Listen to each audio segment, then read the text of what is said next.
Ma'am నమస్కారం. నమస్తే. మిమ్మల్ని ఇలా కలవడం చాలా సంతోషంగా ఉంది. ఇంకోటి ఏంటంటే ఐ డ్రీమ్లో మీరు మొట్టమొదటిసారిగా మాకు ఇచ్చే first interview. I'm really so excited. మీకు చాలా రుణపడి ఉన్నాను. ఎలా అంటే చాలామంది నాతో అన్నారు, విజయశాంతి గారి దగ్గరికి ఏ ఒక్క లేడీ వచ్చినా సరే ఆవిడ ఒక్కసారి మాట ఇస్తే మాట తప్పరు అని. అందరు ఇలాగ చెప్తారులే అనుకున్నాను. నాది ఒక చాలా చిన్న పరిచయం. యాక్చువల్లీ నేను మీకు గుర్తున్నాను అనుకున్నాను. సరిలేరు నీకెవరు షూటింగ్ అప్పుడు కలిసాం, మీరు నన్ను అడిగారు. Yes ma'am. సో అప్పుడు అడిగింది ఇప్పుడు కుదిరింది. నిజం మ్యామ్. నాకు ఎంత సంతోషం అంటే మా లాక్డౌన్లో మీ డోర్ కొట్టి మ్యామ్ ఇంటర్వ్యూ ఒకసారి గుర్తు చేద్దామని వచ్చానంటే మీరు ఇక్కడి నుంచి అంజలి నువ్వు నాకు గుర్తున్నావు, నేను నీకు ఇంటర్వ్యూ ఇస్తాను, మాట ఇచ్చాను, ఇస్తాను అని అన్నారు. మాట ప్రకారం అలాగే నిలబెట్టుకున్నారు. Thank you. నాకు ఇప్పుడు అనిపిస్తుంది ఏంటి అంటే మీలాంటి వాళ్ళు కదా నిజంగా రాజకీయాల్లోకి రావాలి. మాట ఇచ్చారు అని అంటే అది నిలబెట్టుకునే మనుషులు కదా రాజకీయాల్లో ఉండాలి. But really ma'am such a great meeting with you. Thank you. చాలా చాలా సంతోషంగా ఉంది. అది నేను నా సంతోషం చెప్పలేకపోతున్నా ఒక్క మాట. మన ఇంటర్వ్యూ మొదలు పెడతాం, ఇలా ఇంటర్వ్యూ మొత్తం పూర్తనే ఉంటారు. Really ma'am. మ్యామ్ యాక్చువల్లీ మీ లైఫ్ని ఒక 3 పార్ట్స్గా తీసుకుంటే, ఒకటి మీ పర్సనల్ లైఫ్, 2 సినీ రంగ ప్రవేశం, 3 రాజకీయ జీవితం. ఈ మూడింటిని ఐ డ్రీమ్లో ఒక బయోగ్రఫీ లాగా కమింగ్ జనరేషన్స్ ఎప్పుడు ఆల్మోస్ట్ యూట్యూబ్లో 100 సంవత్సరాలు ఉంటుందట. సో దీని ఒక బయోగ్రఫీ లాగా తీసుకుని మీ జీవితంలో ఈ 3 ఎలిమెంట్స్లో ఇంపార్టెంట్ ఎలిమెంట్స్ని అలా డీటెయిల్డ్గా తీసుకుందనే ఉద్దేశంతో వచ్చిన కారణం. ఈ అవకాశాన్ని ఇచ్చిన మీకు నిజంగా చాలా చాలా ధన్యవాదాలు. ఒక్కసారి ఇప్పుడు దసరా నవరాత్రులు నడుస్తున్నాయి, చాలా డిఫరెంట్గా పెట్టారు బొట్టు. ఈ బొట్టుకి దసరాకి లేదు, నేను దీక్షలో ఉన్నాను. నేను ఆ పూజ చేస్తున్నాను, నేను నవరాత్రి పూజలు. సో కొన్ని పూజలు అంటే నేను డెఫినెట్గా నేను చేస్తూ ఉంటాను. సో ఇది నవరాత్రి కాబట్టి అమ్మవారికి ఆ దీక్షలో ఇంకా చేస్తున్నాను నేను. ప్రశాంతంగా ఉంటుంది మాకు, అంటే మార్నింగ్ అన్ని పూజలే ఉంటాయి కదా మాకు. గేట్ లోపలికి వస్తుంటేనే గేట్లోకి వస్తుంది ఒక ఫ్లేవర్, ఒక పువ్వుల వాసన, ఒక అగరబత్తి ధూపం. అది ఇల్లంతా మొత్తం పూజలు అగరబత్తులు అన్నీ ఉంటాయి. ఇంకా దేవుడు అంటే ఆ పూజ అంటే ఇంకా దానికి మనం టైం కేటాయిస్తూ ఉంటాం. కాకపోతే రాజకీయం మాకు ఉంటుంది, తప్పదు. సో దేవుడికి ఇవ్వాల్సిన సమయం ఆ సమయం నేను ఇచ్చేస్తాను. మార్నింగ్ నేను ప్రశాంతంగా ఉంటుంది ముందు. ఈ అంటే పర్టికులర్గా ఆ బుట్ట అలా పెట్టడానికి కారణం ఏదైనా ఉందా అండి? ఏమో నాకు తెలీదు. దేవుని దండం పెట్టుకున్నా అలా పెట్టేస్తాను అంతే. ఇలా పెట్టాలి అలా పెట్టాలని ఏమి ఉండదు. అది ఆ పూజ చేసినంతసేపు స్వామిలో ఆ లీనమైపోతున్నట్టు ఉంటుంది. సో అది అయిన తర్వాత ఆ అమ్మవారి దీవెనతో బుట్ట అలా పెట్టేసుకుంటాను. మరి అది అంటే సుమంగళీళ్ళు ఎప్పుడు ఇలా పెట్టాలి ఒకటి ఉంటుంది లెక్క. ఇదేమో అమ్మవారిది. అది ఒక్కసారి మీ ఫ్యామిలీ గురించి, అమ్మ నాన్న. ఫ్యామిలీ గురించి చెప్పాలంటే నేను, మా మదరు, మా ఫాదరు, ఒక అన్నయ్య, నలుగురమే. కథ ఫ్యామిలీ పరంగా చూసుకుంటే చాలా పెద్ద ఫ్యామిలీ. బట్ మా మదర్కి ఫాదర్కి నేను మా అన్నయ్య ఆయన జస్ట్ ఒక 2-3 years బ్యాక్ చనిపోయారు. సో నేను ఒక్కదానే ఉన్నాను. అండ్ ఇప్పుడు నేను నా భర్త, అంతే, ఇద్దరమే. చిన్న ఫ్యామిలీ ఇప్పుడు. కానీ మీ గురించి తెలుసుకోవాలి ఇంటర్వ్యూ కోసం అన్నప్పుడు నాకు యూట్యూబ్లో చాలా వీడియోలు మీ నాన్నగారు అంటే మీకు చాలా ఇష్టమని, మీరు షూటింగ్ టైంలో ఉన్నప్పుడు నాన్నగారు కాలం చేశారని, దాన్ని అసలు ఆ టైంలో మీరు కళ్ళు తిరిగి పడిపోయారని కూడా కొన్ని వీడియోలో చెప్పడం జరిగింది.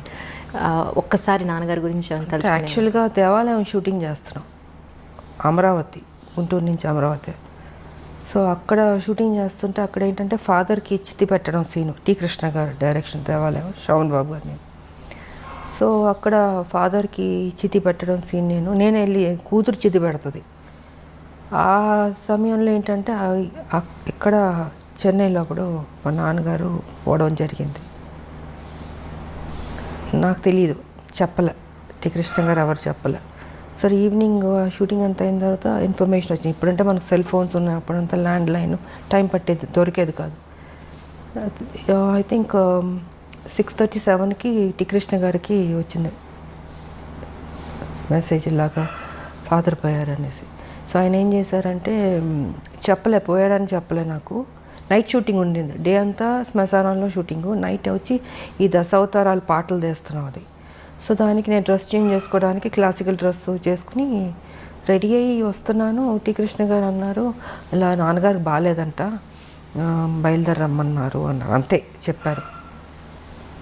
ఏమైందంటే లేదు బాగాలేదన్నారు, అంతే టెన్షన్ అవ్వబాకమ్మా, బాగాలేదన్నారు అన్న. సరే ఆల్మోస్ట్ అన్ని ట్రైన్లు వెళ్ళిపోయినాయి. నైటు అంటే అమరావతి నుంచి గుంటూరుకు రావాలి కదా, వచ్చేటప్పటికి 11-12 అయినట్టుంది నాకు. ఇంకా 12 లాస్ట్ ఒక ట్రైన్ ఉండింది, ఆ ట్రైన్ పట్టుకుని నేను చెన్నైకి వచ్చాను. చెన్నైకి వచ్చి ఇంటికి వచ్చి చూసేటప్పటికి నాన్నగారు పడుకొని ఉన్నారు. నాకేం అర్థం కాలే, అట్లా టోటల్గా అప్సెట్ అయిపోయి మధుర అక్కడ కూర్చున్నారు. ఆవిడ వస్తుంది, నాకేం అర్థం కావట్లేదు. ఎందుకంటే మా నాన్నగారు అంటే చాలా ఇష్టం నాకు నిజంగా. సో ఇంకా అలాగా ఆయన చనిపోవడం జరిగింది. అండ్ దాని తర్వాత మళ్ళీ 1 year గ్యాప్లో మా మదర్ పోయారు. అంటే ఒక దెబ్బ మీద ఇంకొక దెబ్బ. ఆ ఏజ్ చిన్నపిల్లని ఏం తెలుస్తుంది మనకి, తల్లిదండ్రులు ఉండాలని కోరుకుంటాం. అలాంటిది నాన్నగారు ఎన్నో కళ్ళుగా అన్నారు నా కూతురు పెద్ద స్టార్ అవ్వాలి అనేసి. సో ఆ టైం అప్కమింగ్ స్టేజ్ అప్పుడంతా. ఆ సమయంలో ఆయన లేకపోవడం అన్నది పెద్ద సెట్ బ్యాక్ నాకు, నా జీవితంలో పెద్ద బ్లో నాకు. ఇంకా అక్కడి నుంచి మళ్ళీ కోలుకుంటూ మళ్ళీ ముందుకెళ్తుంటే మళ్ళీ మా మదరు ఇంకా ఇది జీవితం అనుకుని ఇంకా అన్నీ నేనే భుజాన్ని వేసుకొని దిగమింగుకొని బాధ్యత తీసుకొని ఇంకా పనే నాకు సర్వస్వం అనుకుని ముందుకెళ్ళడం జరిగింది.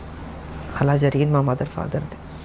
కానీ ఒక ఆడపిల్లకండి, అంటే అబ్బాయి సొసైటీలో ఏది ఉన్నా, ఎవరి సపోర్ట్ ఉన్నా లేకపోయినా ఈజీగా అమ్మాయితో కంపేర్ చేస్తే ఈజీగా గెటన్ అయిపోగలుగుతాడు. కానీ ఒక అమ్మాయికి పేరెంట్స్ సపోర్టు, పేరెంట్స్ తర్వాత ఒక మంచి భర్త సపోర్ట్ లేకపోతే అంత ఈజీగా ఏ ప్రొఫెషన్లో ఉన్నా పైకి రావడం ఈజీ కాదమ్మా, చాలా టఫ్ అది.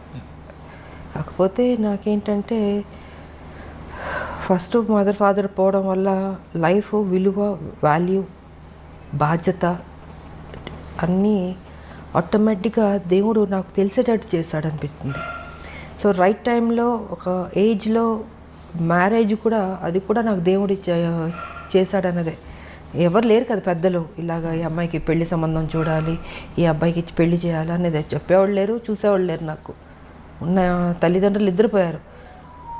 నాకు తెలియకుండా నా లైఫ్లో నా భర్త ఆయన రావడం, కలవడం, అనుకోవడం, పెళ్లి చేసేసి ఆల్ ఆఫ్ సడన్ అన్నీ 6 to 7 monthsలో జరిగిపోయినాయి. సో రైట్ టైంలో రైట్ డెసిషన్ అంటారు చూసారా, అలాగా రైట్ టైంలో దేవుడు ఆయనే నాకు, అంటే ముక్కోడి దేవతలు పెళ్లి చేస్తారన్నట్టు ముక్కోడి దేవతలు దీవించినట్టు ఉండింది నాకు మంచి భర్త ఇచ్చి. రైట్ టైంలో ఒక సపోర్ట్ ఉండాలి అన్నది జరిగింది. సో లైఫ్ ఇదైంది. బట్ ఆడపిల్లలకి ఎప్పుడూ తల్లిదండ్రులు ఉండాలమ్మా. కొంతమందికి స్మూత్గా వెళ్తుంది, కొంతమందికి టఫ్గా ఉంటుంది. సో నాకేంటి అన్నీ దెబ్బలే కదా జీవితంలో, అన్నీ స్మూత్గా ఎప్పుడు లేదు నా లైఫ్. అన్నీ టఫ్గా దెబ్బలు తింటూ నేర్చుకుంటూ ముందుకు వెళుతూనే అనుకున్నది సాధించాను. కాబట్టి మా ఫాదర్ ఒక కోరిక నేను నెరవేర్చాను, పెద్ద స్టార్ అవ్వాలన్నది. దాని తర్వాత మా భర్త సేమ్ అదే బాధ్యత ఆయన తీసుకుని, ఆయన కూడా అక్కడితో ఆపలే. పెళ్ళైన తర్వాత ఏదో ఇంట్లో కూర్చోబెట్టడం లేదు, ఆయన కూడా ఆ బాధ్యత తీసుకుని, ఆ టాలెంట్ ఉన్నవాళ్ళు ఇంట్లో ఉండకూడదు అన్నది ఆయన ఆలోచన కూడా. సో ఆయన కూడా దాన్ని అలా కంటిన్యూ చేసి మీకు కర్తవ్యం అన్నది ఆయన ప్రొడ్యూస్ చేసి, సో ఒక హీరో ఇమేజ్ తీసుకొచ్చింది మా భర్త. అంటే తను ఓన్లీ ఒక హౌస్ వైఫ్లో లేకపోతే ఈ గ్లామరో ఇలా కాదు, ఇంకేదైనా కొత్తగా చేద్దామని పోలీస్ ఆఫీసర్ది కర్తవ్యం అన్నది ఆయన ప్రొడ్యూస్ చేశారు. ఇంకా దాని తర్వాత లేడీ అమితాబ్, ఇవన్నీ వచ్చినాయి. అండ్ ఓసే రామలం అదే పెళ్లి చేసేసుకున్న తర్వాత ఇంట్లో కూర్చుని ఉంటే కర్తవ్యం ఉండేది కాదు, ఓసే రామలం ఉండేది కాదు, ఆ హీరో ఇమేజ్ వచ్చేది కాదు. సో క్రెడిట్ ఐ థింక్ మా హస్బెండ్కి ఇవ్వాలి నేను. జనరల్గా మనకు ఉంటుంది చాలే పెళ్లి చేసుకున్నాం సెటిల్ అయిపోదాం అనుకుంటాం, కానీ అలా అనుకోలేదు. ఇంకా అది కూడా కాదు, దాని తర్వాత మళ్ళీ పాలిటిక్స్ కూడా నా మనసులో ఉంటుంది మనకి, కాకపోతే అవన్నీ జరుగుతాయా అని ఒక డౌట్ కూడా ఉంటుంది. కానీ వెనక నేను సపోర్ట్ చేసి ముందుకు నడిపిస్తూ ఈ దారిలో వెళ్ళు, ఈ దారిలో నువ్వు చేయి, నీ డ్యూటీ నువ్వు కరెక్ట్గా చేయి, ఆటోమేటిక్గా అన్నీ సర్దుకుంటాయి, మంచి జరుగుతాయి అన్నది ఆయన చెప్పింది. ఇంకా అలాగా కానీ ఒక విమెన్ ఏ ఇండస్ట్రీలో ఉన్నా సరే ఒక ఇమేజ్ తెచ్చుకోవడం, వాళ్ళకంటూ ఒక గుర్తింపు తెచ్చుకోవడం అనేది చాలా కష్టం. అందులో గ్లామర్ ఫీల్డ్లో, ఫిల్మ్ ఇండస్ట్రీలో ఒక హీరో ఇమేజ్ అనండి, అది కమర్షియల్గా అయినా సరే లేదంటే ఒక వాల్యుబుల్ పాయింట్లో అయినా సరే, మీరు ఒక హీరో ఇమేజ్ని అప్పట్లోనే హీరోలతో సమానంగా మీరు రెమ్యునరేషన్ పాయింట్ ఆఫ్ వ్యూలో కానీ మీ ఒక మాటకు విలువ కానీ అప్పుడు మీరు అంతా సంపాదించుకోవడం అనేది మామూలు విషయం కాదు యాజ్ ఎ విమెన్. సో అదంతా ఈజీ అండి.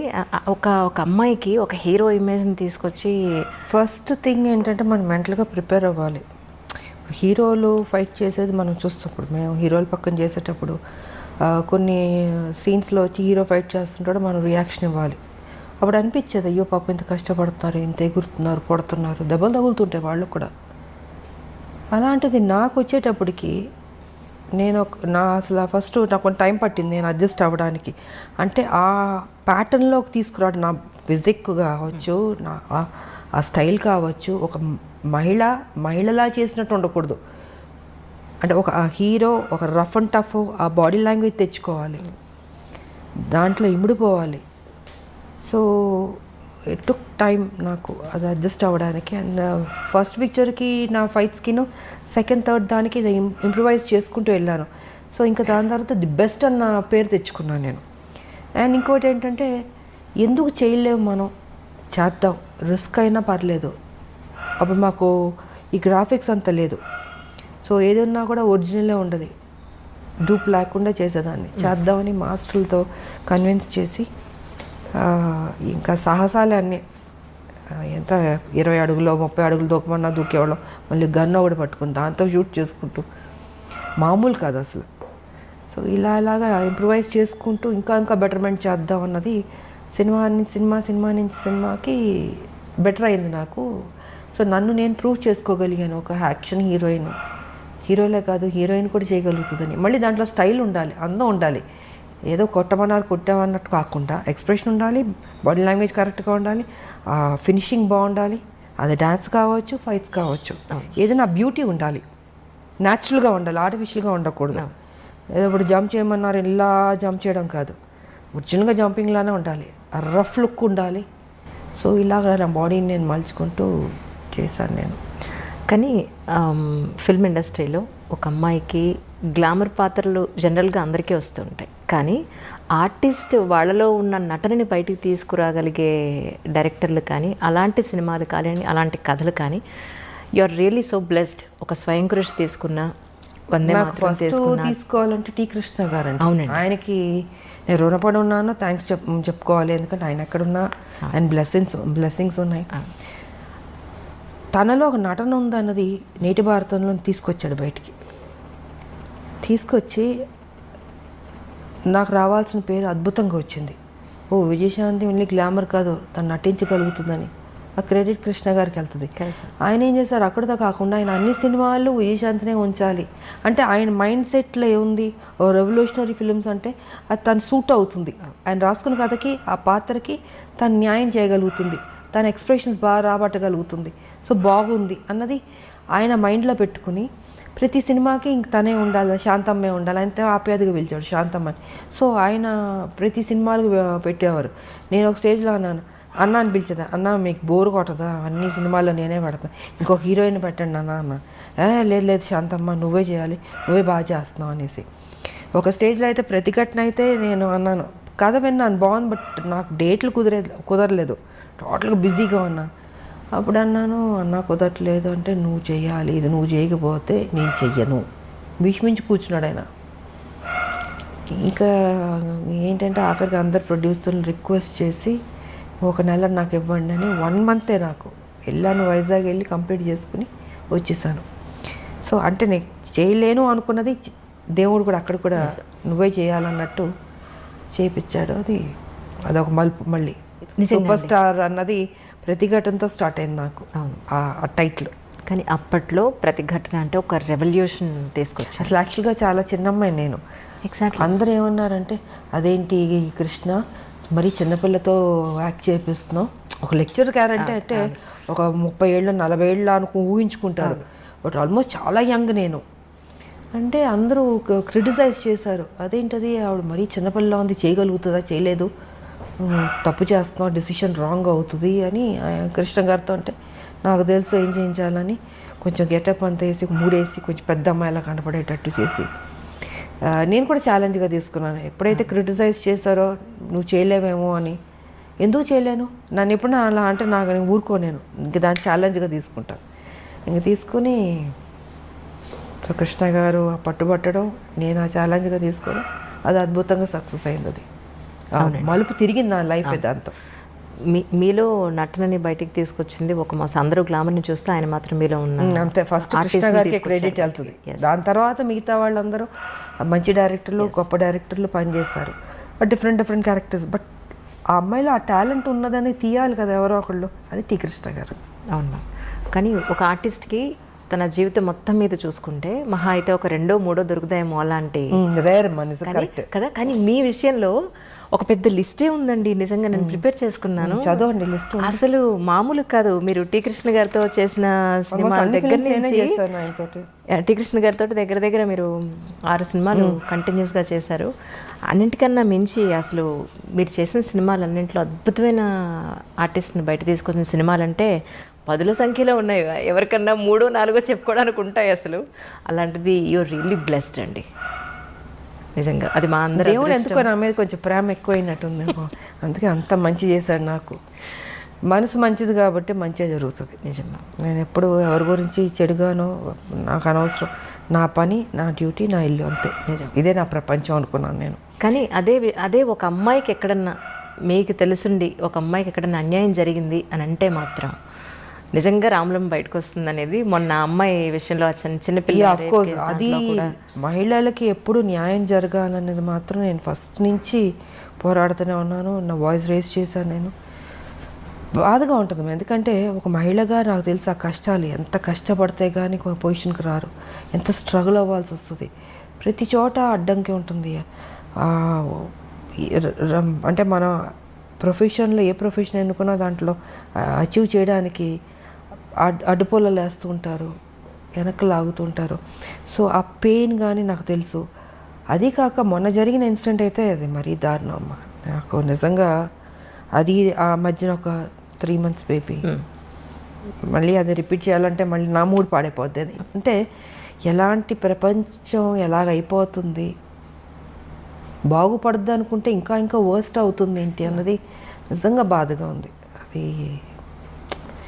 తెలియదు మరి, మారాలమ్మా. అదే మొన్న చాలా రోజుల తర్వాత మీరు ఆ ఇష్యూ గురించి ఆ శవం అతనిది కాదు, మీరు అసలు ఏం చేశారో చెప్పండి అని డిపార్ట్మెంట్ వాళ్ళు. బికాస్ ఫస్ట్ లేదంటారు, కాస్త ఉందంటారు. అంటే ఒక వ్యక్తిని పట్టుకోవడానికి ఎందుకు ఇంత గేమ్ అనేది నేను చెప్పదలుచుకుంది ఆ రోజు. అండ్ నిజంగా నడి రోడ్డు మీద చంపాలి వాడిని, అంత కోపం వచ్చింది నాకు. సరే, ఇంకా వీళ్ళు చేసే పోలీసులు చేసే గేమ్ అన్నీ చేస్తుంటారు, ఎన్కౌంటర్లు చేస్తారు, ఇవన్నీ చేస్తారు. బట్ ఏదైనా అది కరెక్ట్ కాదమ్మా. అది వాళ్ళకి ఎలా వస్తుంది ఈ ఆలోచన తెలియట్లేదు నాకు. పాప ఆ తల్లిదండ్రులు నిజంగా, ఆ తల్లి నేను ఓదార్చలేకపోయినా, ఆవిడ కంటిన్యూస్ ఏడుస్తూనే ఉంది. ఆ పెయిన్ ఎంత ఉంటుందమ్మా నిజంగా, చాలా బాధ వేసింది నాకు. అండ్ నాకు వచ్చిన కోపాన్ని వాడిని అక్కడే పట్టుకుని కొడదామా చంపుదామా అని అంత కోపం వచ్చింది నాకు నిజంగా. అసలు ఆ చంటి బిడ్డ ఎంత ముద్దుగా ఉంది ఆ పాప. నిజమా, వాడికి ఒక బిడ్డ ఉన్నట్టుంది. ఐ డోంట్ నో మరి ఇలా మైండ్లో ఏమైనా దెయ్యం దూరుతుందా, రాక్షసులా కూర్చుంటారో తెలియదు మరి. చిచి, సమాజం పాడైపోయిందమ్మా చాలా మ్యామ్. నిజం. మెయిన్ ఈ డ్రగ్స్ వల్ల వాళ్ళు ఏం చేస్తున్నారో వాళ్ళకి తెలియకపోవడం వల్ల గవర్నమెంట్ ప్రతి స్టేట్లో గవర్నమెంట్ చాలా సీరియస్గా తీసుకోవాలి ఈ విషయం మాత్రం. అంటే ఆ మత్తులో తేడా తెలియట్లేదు వాళ్ళకు కూడా. తల్లి చెల్లి బిడ్డ అన్న తేడా కూడా లేకుండా మృగంలాగా తయారైపోయారు. సో డ్రగ్స్ అనేది కంట్రోల్ చేయాలి, లేకపోతే టోటల్గా చట్టాలు ఇంకా స్ట్రాంగ్ చేయాల్సిందే. నాన్నగారు కాలం చేసిన తర్వాత మళ్ళీ టీ కృష్ణ గారు కాలం చేసినప్పుడు మీరు అంతగా కదిలిపోయారని చెప్పి విన్నాను. అసలు అంటే ఆయన సినిమాల ద్వారా మీలో ఉన్న నటిమణ్ణి బయటకు తీసుకురావడం ఒకటే కాకుండా ఆయనతో ఉన్నంత బాండింగ్ అంటే ఏం చెప్తారు మీరు? ఒక అన్న చెల్లెల్ని ఎంత అపురూపంగా చూసుకుంటారో అలాగా ఆయన కానీ వదిన ఆవిడ కానీ ఎంతో ఆప్యాయతగా. అప్పుడు గోపీచంద్ అంతా చిన్నపిల్లలు, ఇంకొక పెద్ద బాబు ఉండేవాడు, అబ్బాయి కూడా చనిపోయాడు, పాప ఒకటి ఉంది. సో అందరూ ఒక ఫ్యామిలీలా ఉండేవాళ్ళు నిజంగా, అంత అన్యోన్యంగా. ఆయన ప్రతిదీ కేర్ తీసుకుని శాంతమ్మ ఇది చేయాలి ఇది చేయాలి అనేసి. అలాగన్నా ఓసారి పొరపాటు అయ్యేది, అంటే యాక్టింగ్ ఈ సీన్ సరిగా రాకపోతే ఊరుకునేవాడు కాదు, ఆయన తిట్టేవాడు ఆయన. ఈ రేపటి పౌరుల షూటింగ్లో అయితే పెద్ద సీను, కోర్టుని గుడి బయట పెట్టి లెంతీ డైలాగ్ పెట్టి చేయాలి. ఆయన అప్పటికి క్యాన్సర్తో బాధపడుతూ బెడ్ మీద పడుకొని డైరెక్షన్ చేస్తున్నారు. సో ఆ సీన్ ఏంటంటే గంటలు గంటలని చేతులు చేయాలి. నేను ఒక ప్యాటర్న్లో చేసుకుంటూ వస్తే కట్ చేసి చేతులు ఇలాగ చేయాలి కదా, ఎందుకు ఇలా ముడుచుకుని చెప్తావు డైలాగు డామ్ డూమ్ అని తిట్టేశాడు ఆయన. నాకు అర్థం కాలే, ఎప్పుడు నేను చూడలేదు ఆయన్ని అంత ఎమోషన్ అయ్యి కోపం రావడం అనేది. ఒక నిమిషం కూర్చుని పోయాను, నేను ఎక్కడ పొరపాటు చేస్తున్నాను అనుకుని చూసుకుని నాకు కొంచెం టైం అన్నాను. వెళ్ళి 5 minutes కూర్చుని ప్రిపేర్ అయ్యాను, వచ్చాను, సింగిల్ టేక్లో ఓకే చేస్తాను.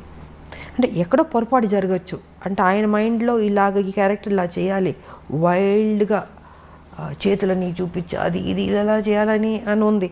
నేను ఒక ప్యాటర్న్లో డైలాగ్ చెప్పుకుంటూ మామూలుగా చేసుకుంటూ వెళ్ళినా, అది కాదు, నాకు అది కావాలి. సీరియస్గా అరిచేసాడు మొత్తం క్రౌడ్, అందరూ జనాలు. నాకు కొంచెం అప్సెట్ అయ్యాను నేను, ఇదేంట్రా ఇది ఫస్ట్ టైం. బట్ తెలుసు ఆయన హెల్త్ బాగాలేదని తెలుసు. సరే నాకు 5 minutes అని వెళ్ళి కూర్చుని మళ్ళీ నేను ఏ రకంగా చేస్తే బెటర్ అని రివైజ్ చేసుకుని వెళ్ళి చేశాను. I was happy. సో ఇలా ఉండేదమ్మా ఆయనది. అండ్ ఇంకోటి ఏంటంటే ఆయన చనిపోయినప్పుడు నేను ఊటీలో ఉన్నాను. సో ఊటీలో నాకు తెలిసింది వై హరికృష్ణ గారు ఉన్నారు. అప్పుడు కళ్యాణ తాంబూలం షూటింగ్ శోభన్ బాబు గారు నాది జరుగుతుంది. అంటే అప్పుడు తెలిసేటప్పటికి డెఫినెట్గా ఆయన నాకు ఒక గురువు, నాకు ఒక అన్న, అంత కేర్ తీసుకున్న లైఫ్ ఇచ్చిన ఒక గొప్ప వ్యక్తి.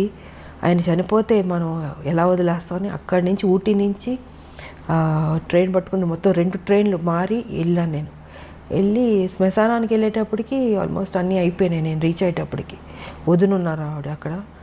ఇంకా అప్సెట్ అయిపోయాను నేను, అంత గౌరవం నాకు ఆయన అంటే. కానీ రాజకీయాల్లోకి రావాలి అనేది మీ సొంత నిర్ణయమేనండి?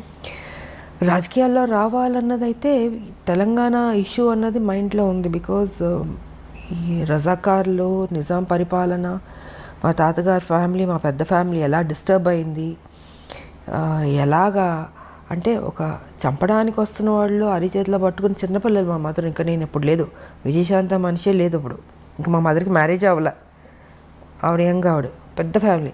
సో అక్కడి నుంచి చంపడానికి వస్తున్నారని మా తాత ఏం చేశారు, ఆస్తి మొత్తం ఏటూరు నగరం మొత్తం వదిలి చెన్నైకి వెళ్ళిపోయారు.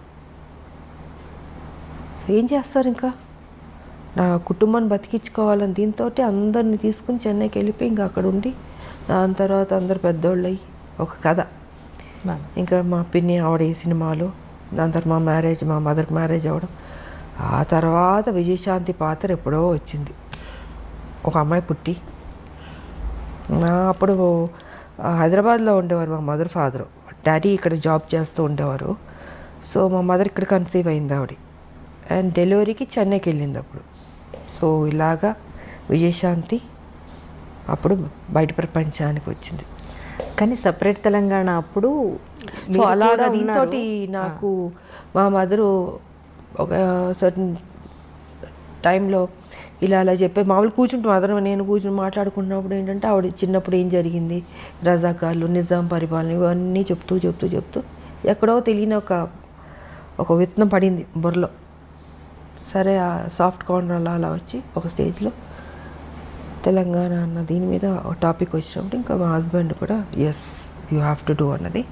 ఇంకా ఆయన నన్ను టైం వచ్చింది, ఎంటర్ ది డ్రాగన్ లాగా వార్ ఫీల్డ్లోకి దిగు అన్నది ఇంకా ఆయన చెప్పడం, మనం దిగడం మొదలుపెట్టాం. 98 1998 జనవరి 26 బీజేపీలో చేరడం జరిగింది. కానీ బాలకృష్ణ గారితో చిరంజీవి గారితో ఎక్కువ సినిమాలు చేశారు. ఆల్మోస్ట్ 17-18 సినిమాలు దగ్గర ఒక సినిమా అటు ఇటులో. చిరంజీవి గారితో ఎక్కువ, బాలయ్యతో ఇద్దరు ఎక్కువ. జస్ట్ 1 or 2 మూవీస్, పెద్దగా డిఫరెన్స్ కూడా ఏం లేదు. అయితే నిప్పురవ్వ సినిమా తర్వాత మళ్ళీ బాలకృష్ణ గారితో చేయకపోవడానికి అంటే తర్వాత స్టోరీ ఏమీ సెట్ కాలేదంటారా? తర్వాత చేయకపోవడానికి కానీ ఎవరితో చేయకపోవడానికి కాదమ్మా, పరిస్థితులను బట్టి ఆ రోజుకి వేరే సినిమాల కమిట్మెంట్లను బట్టి. ఇప్పుడు ఒక సినిమా వచ్చినప్పుడు మనం చేయగలుగుతాం, బాగుంటే చేస్తాం. అలాగా ఆ తర్వాత మళ్ళీ నాకు నా ఇమేజ్ డిఫరెంట్గా వెళ్ళి కొంచెం ఆ హీరో ఇమేజ్ వచ్చేటప్పటికి నేను ఇంకూ హీరోయిన్ సబ్జెక్ట్స్ మీద ఆ హీరో ఫిల్మ్స్ లాగా ఎక్కువ చేయాల్సి వచ్చింది. సో కుదరలేదు నాకు, ఇంకా రెమ్యునరేషన్లు పెరిగిపోయినాయి. ఎగ్జాక్ట్లీ హైయెస్ట్ రెమ్యునరేషన్ తీసేసుకున్నాను. సో న్యాచురల్గా నేను ఒక హీరో అయిపోయాను కాబట్టి ఇంకా నా సినిమాలు నేను చేసుకుంటూ ముందుకు వెళ్ళాల్సి వచ్చింది. అలాగా గ్యాప్ వచ్చింది, అంతేగాని ఇంకేంటి. ఒక హీరోయిన్గా అప్పటి వరకు హీరో పక్కన హీరోయిన్గా యాక్ట్ చేసిన ఒక హీరోయిన్, టాప్ మోస్ట్ హీరోయిన్. మీరు ఆల్మోస్ట్ టాప్ మోస్ట్ హీరోలు అందరితో కలిసి మీరు వర్క్ చేశారు. 60 మంది ఉంటారు అనుకుంటా, బహుశా 60 మంది హీరోలతో అనుకుంటారు. ఎగ్జాక్ట్లీ అంటే కొత్త వాళ్ళు, చిన్నవాళ్ళు, మా అందరూ ఆల్ అండ్ ఆల్. సో అలాంటి ఒక హీరోయిన్ తర్వాత మిమ్మల్ని బేస్ చేసుకుని స్టోరీస్ రావడం అనేది మొదలయ్యేది. దాని తర్వాత అలాంటి హీరోయిన్ని మళ్ళీ ఒక హీరో పక్కన పెట్టడం అని అంటే అది ఆల్మోస్ట్ ఇద్దరు హీరోల బరువు. ఒక మాట చెప్పాలంటే అది కథాపరంగా కానీ ఆర్థికంగా అంటే హీరో ఇమేజ్ వచ్చిన తర్వాత కూడా గ్యాంగ్ లీడర్ చేశాను కదా. గ్యాంగ్ లీడర్ చేశాను, మెకానికల్ అల్లుడు చేశాను. సో చేశాను నేను, బట్ ఎక్కువ దాని మీద నేను ఫోకస్ పెట్టాను. ఇంకా హీరో ఇమేజ్ ఒకటో రెండో తప్ప, ఇంకా దాని తర్వాత కుదరలే. ఒక హీరోయిన్కి హీరోయిన్ సెంట్రిక్ మూవీస్ రావడం అనేది ఇక అది పీక్ పరాకాష్ట అంటారా మీ ఉద్దేశ ప్రకారం? అంతే కదా. నేనే ఊహించుకోలేదు అసలు నా లైఫ్లో ఇలాగ ఒక హీరో ఇమేజ్ వస్తుంది, నేను యాక్షన్ సినిమాలు చేస్తాను, ఎంత రిస్క్ తీసుకుంటాను, ఎంత హైయెస్ట్ పేడ్ హీరోయిన్ అవుతాను, నేను నా లైఫ్లో నేను ఊహించలేదు. నిజంగా అది గాడ్ గిఫ్ట్ అనే చెప్పాలి.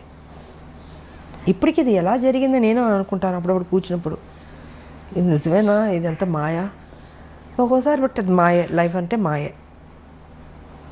ఏం ఉండదు.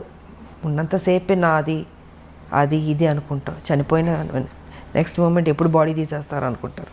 సో ఏది తీసుకెళ్ళాం మనం, ఒకటి తీసుకెళ్ళేది ఒక మంచి పేరు ఒకటే తీసుకెళ్తాం. ఉన్నంత వరకు మంచి చేసామా, ఎగ్జిట్ అయ్యామా, అదే చూసుకోవాలి. 10 మందికి ఉపయోగపడాలి, ఆ హెల్పింగ్ నేచర్ ఉండాలి. ఏది తీసుకెళ్ళినప్పుడు ఎందుకు స్వార్థం ఎందుకు ఉండాలి, ఎందుకు పిసినారులా ఉండాలి? 10 మందికి అన్నం పెట్టండి, కష్టం ఉన్న వాళ్ళని ఆదుకోండి. మీరు చనిపోయేటప్పుడు ఏమో తీసుకెళ్ళరు కదా, మరి ఎందుకు ఆ మెంటాలిటీ ఎందుకు అలా ఉంటుంది మీకు? అది కరెక్ట్ కాదనేది నేను చెప్పదలుచుకుంది. 10 మందికి ఉపయోగపడి 10 మందికి కష్టంలో ఆదుకున్నా అనుకో, మనం చనిపోయిన తర్వాత అయ్యో మంచోళ్ళ ఆవిడ, మంచిది, మంచి చేసింది, అదొక్కటే తీసుకెళ్తాం. నిజం. మనకు కూడా తృప్తి ఉంటుంది జీవితంలో. బతికున్నంత వరకు మంచి చేసాము, దేవుడా నాకు ఇంత చేస్తావు, నేనేం చేశాను, సమాజానికి ఏం చేశాను అన్నది ఉంటుంది కదండి. సో ఆ సమాజానికి ఏం చేయాలన్నది రాజకీయ పరంగా చేయగలుగుతాం, లేదా సోషల్ వర్క్ చేయగలుగుతాం. సోషల్ వర్క్ చేశాను, రాజకీయ పరంగా నేను చేసుకుంటూ వెళ్ళాను. బట్ దాని పెద్ద ఆర్భాటంగా పబ్లిసిటీలు చేసుకుని నాకు నచ్చదు. మొన్న కూడా మీ పుట్టినరోజు నాడు ఎంతమంది వచ్చారు మ్యామ్ ఆ రోజు? నేను చెప్పాను, నేను చూపించుకోను. అవును, నాకెందుకు అది పబ్లిసిటీ చేస్తుంటే నువ్వు నిజంగా సేవ చేసినలాగా ఉండదు, స్వార్థం కోసం అన్నట్టు ఉంటుంది. సో అందుకే వదిలేయండి, నాకు తోచింది నేను చేసుకుంటూ వెళ్ళిపోతుంటాను అనేది నా ఆలోచన విధానం. తల్లి తెలంగాణ పార్టీ కింద మీరు చాలా వైద్య సేవలు కూడా అందించారు అప్పట్లో. సో దాని గురించి కూడా ఎక్కడ మీరు ఎప్పుడూ చెప్పుకోలేదు. అదే నేను చెప్పనమ్మా, చదివించేవాళ్ళని చదివిస్తాం, ఇంకా ఆర్థిక పరంగా అందిస్తాం, ఇవి చాలా రకరకాలు ఉంటాయి, మళ్ళీ చెప్పుకోవడం ఎందుకు, వేస్ట్. సో నాకు తృప్తి, నా జీవితంలో ఇది ఒక మంచి చేస్తాను, ఒక చిన్న సాటిస్ఫాక్షన్. నాకు ఎవరికైనా ఏదైనా చేస్తే ఎందుకో తెలియదు, ఒక ఆనందం వస్తుంది. నాకు చేసుకోవడం కన్నా ఎదుటి వాళ్ళు చేస్తే సంతోషపడతాను నేను. సో నా లైఫ్ పద్ధతి అది. అంటే చాలామంది విమర్శకులు అనండి లేదా మీ గురించి తెలుసుకోవాలనుకునే వాళ్ళనండి, తల్లి తెలంగాణ పార్టీ ఎందుకు పెట్టాలనిపించింది, ఎందుకు టీఆర్ఎస్లో విలీనం చేశారు అని అంటే మేము ఎందుకు పెట్టాలంటే ఆ రోజుకున్న పరిస్థితి ఏంటంటే, ఒక మహిళగా ఇది నా బరువు నా భుజాన్ని వేసుకున్నాను. నా మెంటాలిటీ ఏంటంటమ్మా, ఒక ఇష్యూ నేను టేకప్ చేస్తే అది అచీవ్ చేసి దాంట్లో సక్సెస్ చూసే వరకు నేను నిద్రపోను. దానివల్ల నేను ఎంత కోల్పోతున్నానో సిద్ధపడతాను. ఆర్థిక పరంగా కావచ్చు, లేకపోతే నా కెరియర్ పరంగా కావచ్చు, ఏది కోల్పోయినా పర్లేదు, కానీ నేను అనుకున్నది సాధించాలి అన్న ఒక లక్ష్యంతో నేను తెలంగాణ ఇష్యూని టేకప్ చేశాను. సో 98 నేను బీజేపీలో నేను జాయిన్ అయినప్పుడు తెలంగాణ కోసమే వచ్చాను. ఆ రోజుకున్న నాకు ఆఫర్స్ కానీ కంటెస్ట్ చేయమన్నా కానీ, లేకపోతే ఆ రోజు అధికారంలోకి వచ్చింది బీజేపీ, నేను మంత్రిని అయి ఉండేదాన్ని. నాకు లేనిది లేదు, అన్నీ ఉన్నాయి, నాకు అన్నీ ఆఫర్స్ చేశారు. కానీ ఇది కాదు కదా, ఒక ఉద్యమం, ఒక తెలంగాణ స్టేట్ అనేది చాలా పెద్ద విషయం. అది ఒక మహిళగా నేను అది ఉన్నది ఆల్రెడీ ఉంది, దాన్ని బతికిద్దాం, దాన్ని తీసుకొద్దాం బయటికి, దాన్ని అచీవ్ చేద్దాం అన్న దీంతో ఆ రోజు నేను ఆ నిర్ణయం చేసుకుంటూ వచ్చాను. కానీ ఒక సందర్భంలో ఏంటంటే, కొంతమంది నాయకుల వల్ల, నేను పేరు చెప్పుకోదలుచుకోలేదు, వాళ్ళు ముఖ్యమంత్రులు కూడా కావచ్చు ఆ రోజుకి. సో వాళ్ళు ఏంటంటే ఈ తెలంగాణ రావడం వాళ్ళకి ఇష్టం లేదు. సో దీనివల్ల నేను ఆ రోజుకి ఉన్న పరిస్థితికి నేను పార్టీ విడిచి బయటకు రావాల్సి వచ్చింది. చెప్పాలంటే కూడా చెప్పచ్చు, it's because of TDP. Chandrababu గారు ఆ రోజు పరిస్థితిలో వాళ్ళు అలయన్స్లో ఉన్నారు అందరూ. వాళ్ళు ఏంటంటే ఒప్పుకోవట్లేదు. ఇప్పుడు ఇవాళ మనకి మోడీ గారికి ఉన్న మెజారిటీ, ఫుల్ మెజారిటీ అప్పుడు లేదు. Number of alliance partners, ADMK కావచ్చు, డిఎంకే కావచ్చు, మన అదేంటి టీడీపీ కావచ్చు, ఇలా నెంబర్ ఆఫ్ పార్టీస్ ఉంది. కాబట్టి అదేంటంటే అవుట్ ఆఫ్ ద వే వెళ్ళి ఇవ్వాలి. ఫుల్ మెజారిటీ వచ్చి ఉంటే ఇచ్చేసేవాళ్ళు, కానీ రాలే. మిగతా అలయన్స్ పార్టీల మీద ఉండాల్సి వచ్చింది వాళ్ళ సపోర్ట్తో. అప్పటికీ నేను ఫైట్ చేశాను, మ్యాక్సిమం నేను ఫైట్ చేశాను. ఇంకొక స్టేజ్లో అయితే ఇంకా సరే, ఇప్పుడు వాళ్ళ ఆలోచన వాళ్ళకు ఉండొచ్చు, చంద్రబాబు గారు కలిసి ఉండాలని. కానీ తెలంగాణకి ఎంత అన్యాయం జరుగుతుందో, ఈ స్టేట్ వస్తే వాళ్ళకి బెటర్ అవుతుంది కదా అన్నది నాకు. Yes ma'am. ఇప్పుడు 69 ఉద్యమం తీసుకున్నా, ఇంతకుముందు అనేక మంది త్యాగాలు చేశారు, కొట్లాడారు. కానీ ఎక్కడో చోట ఆగింది, మళ్ళీ దానికి ప్రాణం పోయాలి, మళ్ళీ ముందుకు తీసుకెళ్ళాలి అనేది నా ఆలోచన. సో నేను ఆ రోజుకి మ్యాక్సిమం నేను కొట్లాడితే వాళ్ళు అది జరగనివ్వకుండా అడ్డుపడడం వల్ల ఇంకేదో కుదరదేమో అనేసి ఇంకప్పుడు పార్టీ నుంచి బయటకు రావాల్సి వచ్చి అది అక్కడితో ఆపలే, దాన్ని బతికిద్దామని నేను తల్లి తెలంగాణ పార్టీ పెట్టి ప్రతి ఇష్యూ మీద కొట్లాడాను. నేను 4.5 years నడిపాను, 2009 వరకు సో 2009 వరకు ఉన్నప్పుడు అప్పుడు టీఆర్ఎస్ వాళ్ళు వచ్చి నన్ను బతిమలాడి రమ్మని, అసలు ఆలోచన లేదు నాకు, అసలు టీఆర్ఎస్లో వెళ్ళాలి లేదు. ఇవాళ కేసీఆర్ గారి గురించి మీకు అందరికీ బాగా తెలుసు, ఆ రోజు తెలిసే పరిస్థితిలో లేదు. కానీ నాకు తెలుసు, నాకు పెద్ద ఇంట్రెస్ట్ కూడా లేదు. నా పార్టీ ప్రెసిడెంట్ నేను. 4.5 years నుంచి ప్రతి ఇష్యూస్, రైతులు కావచ్చు, స్థానికుల ఉద్యోగాలు కావచ్చు, మూసీ నది కావచ్చు, విష జ్వరాలు కావచ్చు, కరెంటు కావచ్చు, యువకుల ఇష్యూ కావచ్చు, ఉద్యోగస్తులు కావచ్చు, ఇవన్నీ ఇష్యూస్ ఒకటి కాదు. ఇంత కొట్లాడుతూ దూకుడుతూ వెళ్తున్నప్పుడు అప్పుడు వైఎస్ రాజశేఖర రెడ్డి గారు వీళ్ళందరూ, అమ్మో ఈ అమ్మాయి బాగా దూకుడు మీద వెళ్తుంది అంటే బాగా చేస్తున్నాను నేను, నా డ్యూటీ నేను కరెక్ట్గా చేస్తున్నాను. కరెక్ట్. సో ఓ పక్కన మెచ్చుకునేవారు, బయట కనబడబోతుంది మెచ్చుకునేవారు. బట్ ఈ అమ్మాయి దూకుడు మీద వెళ్తే ఇంకా స్ట్రాంగ్ అయిపోతుంది, బలపడకూడదు అని కొంతమందికి ఉండొచ్చు. సో కేసీఆర్కి ఏంటి, ఆయనకి ఈవిడ స్ట్రాంగ్గా వెళ్తుంటే ఒక మహిళగా ఈవిడ రేపు బలపడిపోతే నేను వెనక్కి అయిపోతానేమో. అప్పుడు ఈ వాజ్ సో ఆయన అప్కమింగ్ అప్పుడు పార్టీ పెట్టుకుని 2001లో. సో ఈ అమ్మాయి ఇంత బోల్డ్గా వెళ్తుంది కదా, ఎందుకు లాగేస్తే బెటర్ కదా, ఆయన ఆలోచనలన్నీ నెగిటివ్ ఆలోచనలు. నాకు కొంతవరకు అర్థమైపోయింది ఈయన కరెక్ట్గా ఉండడని. బట్ ఈయన ఏంటంటే మనుషులు కబురు పెట్టి, జయశంకర్ గారు మేధావులు వాళ్ళతో వీళ్ళతో ఏంటంటే మర్జ్ చేయమని నా మీద ఫోర్స్ పెట్టేవారు. నేను ఎందుకు అంటాను, రెండు ఒక కాజ్ మీద వెళ్తున్నప్పుడు మీరు తెలంగాణ కోసం, నేను తెలంగాణ కోసం. మీరు ఇప్పుడు వచ్చారు, నేను 98 నుంచి నేను మొదలు పెట్టాను. సో ఇద్దరం కలిసి ఉద్యమాలు చేద్దామండి, నేను ఎందుకు నా పార్టీ మీ దాంట్లో విలీనం చేయాలి. ఆయన ఏంటంటే డొంక తిరుగుడు తిప్పి మిగతా మేధావులతోటి జయశంకర్ గారితో అందరి మీద ఇలా కాదు ఇలా బాగుంటుంది, ఇలా కాదు ఇలా బాగుంటుంది అనేసి చాలా డిస్కషన్స్ జరిగినాయి. ఇంకా ఆఖరికి ఏం తీసుకొచ్చాడంటే ఇంక మనం ఏదో కరెక్ట్ కాదు వాళ్ళే కరెక్ట్ అన్న ఫీలింగ్తో చేపించి కొన్ని కుట్రలు చేసి ఇంకా కాన్ఫరెన్స్ స్టేజ్లో నేను విలీనం చేయాల్సి వచ్చింది. లేకపోతే విలీనం చేసి ఉండేది అది కాదు. సార్ విలీనం చేశాను పోనీ అక్కడైనా కరెక్ట్గా నన్ను ఉంచాడా, అక్కడ నన్ను కరెక్ట్గా ఉంచలేదు ఆయన. జేరన్ దగ్గర నుంచి నన్ను సస్పెండ్ చేసి బయటికి పంపించే వరకు ఇదే టెన్షన్ నాకు. నేను ఎంపీగా పోటీ చేసినప్పుడు కూడా నన్ను ఓడగొట్టాలని చూశాడు ఆయన. బట్ లక్కీగా నేను గెలిచాను నేను. సో గెలిచిన తర్వాత వెంటనే మళ్ళీ ఏదో ఒక నిందేయడం, ఒక సాకు చూపించడం, దాంతో నాతో మాట్లాడడం మానేశారు. 6 months ఎంపీగా గెలిచిన తర్వాత 6 months నన్ను దూరం పెట్టాడు, మాట్లాడలే. నా కాన్స్టిట్యున్సీ పనులు నేను చేసుకున్నాను. మళ్ళీ ఈయన నిరాహార దీక్ష చేయబెట్టాడు. దాని తర్వాత ఈయన చచ్చిపోతాడేమో నేను మొత్తం ఢిల్లీ వాళ్ళతో మాట్లాడి గవర్నర్తో మాట్లాడి, తివారీ గారు గవర్నర్ అప్పుడు తివారీ గారు ఉన్నారు, సో చిదంబరం గారు ఉన్నారు అప్పుడు, he was home minister. So అందరితో మిగతా అందరితో మాట్లాడి ఈయన నిరాగదీక్ష చేస్తున్నారు, ఆయన చనిపోతాడేమండి, హెల్ప్ చేయండి ఆయన్ని. అప్పటికి మాటలు లేవు నాకు ఆయనకి. సో ఈ రకంగా చేసాం. అప్పుడు ఆ సందర్భంలో మళ్ళీ ఆయన కలిసి ఆయన హాస్పిటల్లో ఉన్నప్పుడు అప్పుడు మాట్లాడుకోవడం జరిగింది. మళ్ళీ మాట్లాడుకుని మళ్ళీ పార్టీలో మళ్ళీ మామూలైంది. మళ్ళీ మామూలైన తర్వాత మళ్ళీ నా మీద ఇదే అది ఎప్పుడు ఆయన ఒక టైం వెయిట్ చేస్తూ కూర్చున్నాడు, ఈవిని ఎప్పుడు బయటికి పంపించేద్దామని. సో 2013లో కాంగ్రెస్ ఇస్తున్నాం అని అనౌన్స్ చేసింది. అనౌన్స్ చేసిన నైటే నన్ను సస్పెండ్ చేస్తాడు.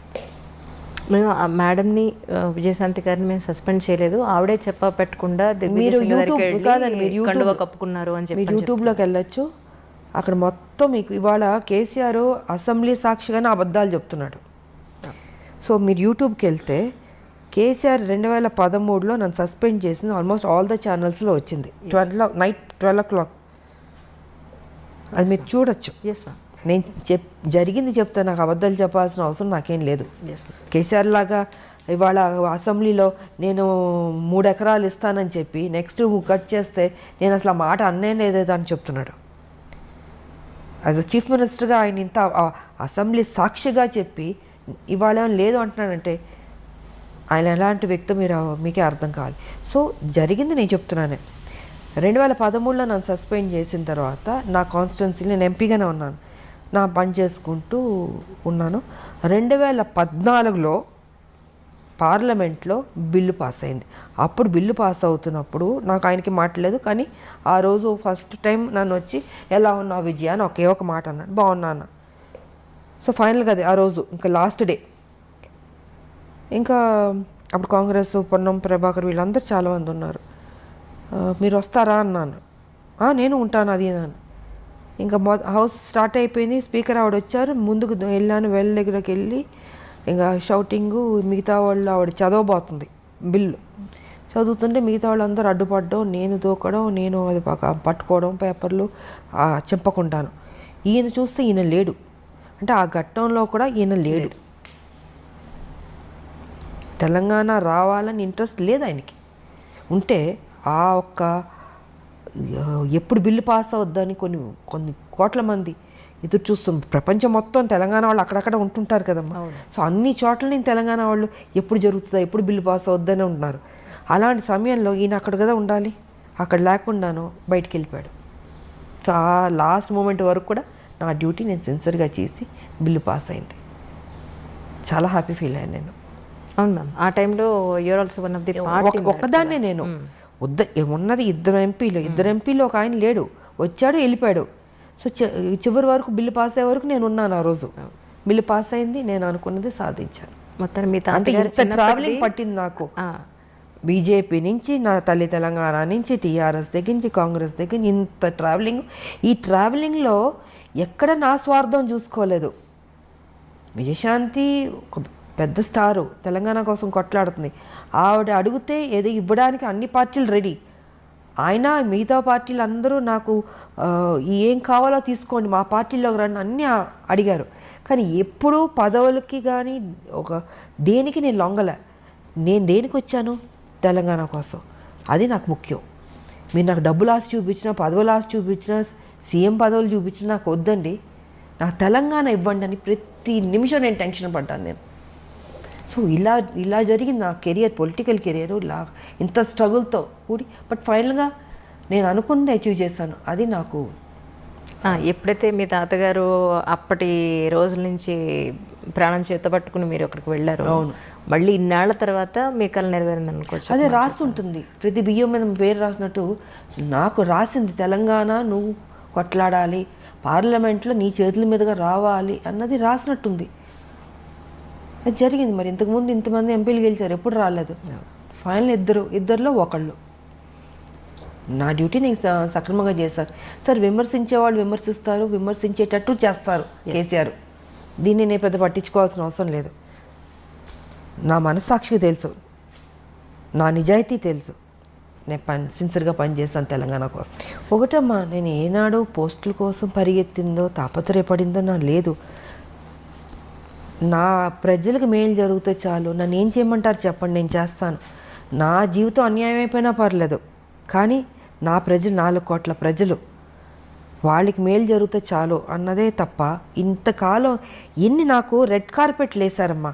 మీకు ఏం కావాలో చెప్పండి, మీరు మా పార్టీలో రండి, ఇది ఇస్తా అది ఇస్తా. నమస్కారం కూడా పెట్టాను. నా తెలంగాణ ఇవ్వండి చాలు, ఇంకా అంతకంటే మిమ్మల్ని నేనేం కోరుకోను. నేను నాకు పెద్ద ఆశ లేదమ్మా. డబ్బు అన్నీ చూశాను కదా, ఇంకేముంటుంది. మీరు చెప్పినట్టు నాకేమీ లేదు. నా పిల్లలు కూడా వద్దు అనుకున్నా, అన్నీ వద్దు. తెలంగాణ వస్తే చాలు, 4 కోట్ల మంది బతుకుతాయి చాలు. సో అలా ఉండింది.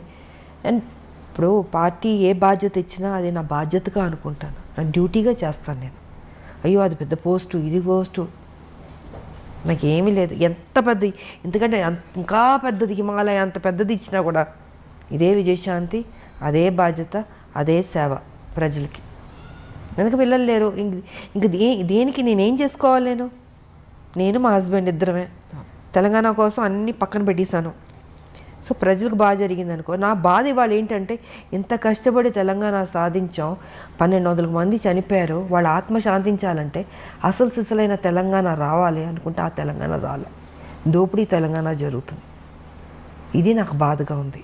దీని మీద నేను ఫైట్ చేస్తున్నాను. నేను కేసీఆర్ గారు కూడా ఒక్కసారి మేము గుండె మీద చేపెట్టుకుని ఆలోచించండి, మీరు చేస్తుంది రైటా రాంగా అని. మీకు వయసు అయిపోయింది, ఇంకెంతకాలం బతుకుంటారు? కనీసం మీరు వెళ్ళే లోపల మంచి చేసి వెళ్ళాలన్న ఆలోచన మీకు తట్టట్లేదు కేసీఆర్ గారు. మనం ఎన్ని మాటలు మాట్లాడుకున్నాం తెలంగాణ, ఎన్ని విషయాలు మనం డిస్కస్ చేస్తాం తెలంగాణ. ఇవాళ ఏమైపోయింది? మీకు ఎలా మనసు వస్తుంది ఆ అమాయక ప్రజల్ని మోసం చేయాలని? మీకు దేవుడి భక్తి ఉంటుంది. ఒకసారి ఆలోచించండి. ఇంత అబద్ధం, ఇంత మోసం అండి. ఇంత డబ్బు తిన్నారు కదా, ఏం చేసుకుంటాడు ఆయన చెప్పండి? 1,00,000 కోట్ల పైన మీరు తీసుకున్నారు, తెలుసు అందరికీ. ఏం చేసుకుంటారు? ఆల్మోస్ట్ మీరు 70కి వెళ్ళబోతున్నట్టున్నారు. ఏం తినడానికి ఉండదమ్మా, తినేది ఎంతో తింటాం. కానీ మీరు కొంచెం మారండి. నేను అదే అంటున్నా, కేసీఆర్ గారు మీరు ఇప్పుడైనా మారండి. 2 సార్లు మీకు ప్రజలు అవకాశం ఇచ్చారు. ఆ ప్రజలు వాళ్ళ మొహాలు చూడండి. వాళ్ళని చూస్తే మీకు మోసం చేయబుద్ధి అవుతుందా? మీకు తప్పనిపించట్లేదు మీకు నిజంగా? కనీసం ఎప్పుడైనా మారి మంచి చేసన్నా ఈ భూమిని విడిచేది వెళ్ళండి. మీకు వెళ్ళాల్సిన టైంలో మీరు ఉండండి, 100 ఏళ్ళు బతకండి కాదట్లే, కానీ తప్పు చేసి వెళ్ళొద్దు, మంచి చేసి వెళ్ళండి. ఉద్యమంతో చేసాం మనం, ఆ చిన్న తప్పు కూడా వద్దు, ఆ రిమార్క్ కూడా వద్దు అన్నది నేను ఆయనకి చెప్తున్నా. నేను ఆయన తీసుకుంటాడని నేను అనుకోవట్లేదు, బట్ నా డ్యూటీ నేను చెప్తున్నాను. ఇప్పుడు ప్రస్తుత తెలంగాణ గవర్నమెంట్కి మీరు ఎన్ని మార్కులు ఇస్తారు? నేను ఇవ్వను. నేను అదే చెప్తున్నాను. ఇప్పుడు ఇంతసేపు చెప్పింది ఆయన మంచి చేస్తుంటే మీరు మంచి చేశారు, నేను మెచ్చుకుంటాను. ఇప్పుడు మిగతా నేను బీజేపీలో ఉన్నాను అని కాదమ్మా. ఆయన కేసీఆర్, నేను విజయశాంతి, మనం పని చేసాం, ఉద్యమంలో కొట్లాడాం. కానీ ఇవాళ మీరు ఒక ముఖ్యమంత్రి అయ్యారు. ముఖ్యమంత్రి అయిన వెంటనే నేను ఒక్కరోజు కూడా మిమ్మల్ని నేను విమర్శించలే, తిట్టలే. 3 ఏళ్ళు మీకు టైం ఇచ్చాను నేను. సరే కొత్త పార్టీ కొత్తగా వచ్చారు బాగా చేస్తారు ఒక నమ్మకం. ఉద్యమం నుంచి వచ్చిన మనిషి కాబట్టి ఆయనకు ఆ బాధ్యత తెలుసు, ఎక్కడ ఏ ప్రాబ్లం ఉంది, ప్రజలకు ఏ కష్టాలు ఉన్నాయి, ఎక్కడ ఏ ప్రాబ్లం తీర్చాలని తెలుసు కాబట్టి చేస్తాడు అనుకున్నాను. కానీ చేయలే.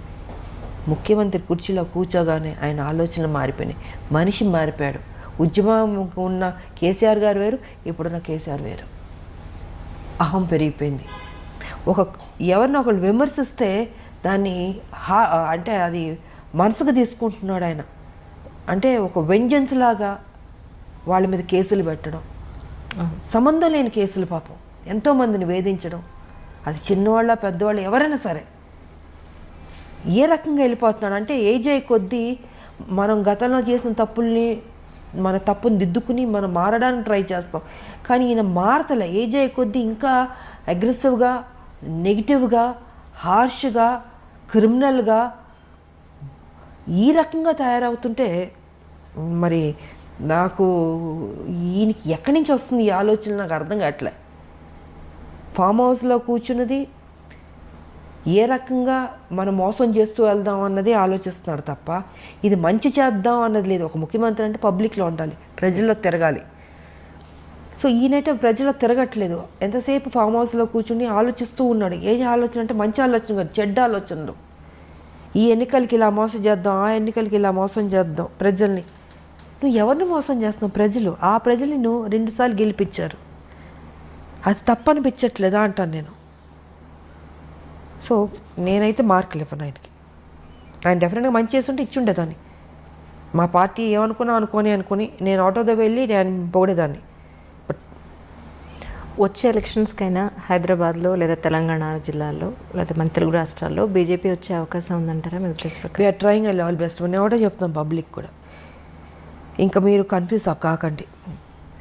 ఒకటే ఒక పార్టీ బీజేపీ పార్టీ ఉంది. ఎందుకంటే టీఆర్ఎస్ గతంలో కాంగ్రెస్ చూసారు, టీడీపీ చూసారు, అందరం చూస్తారు.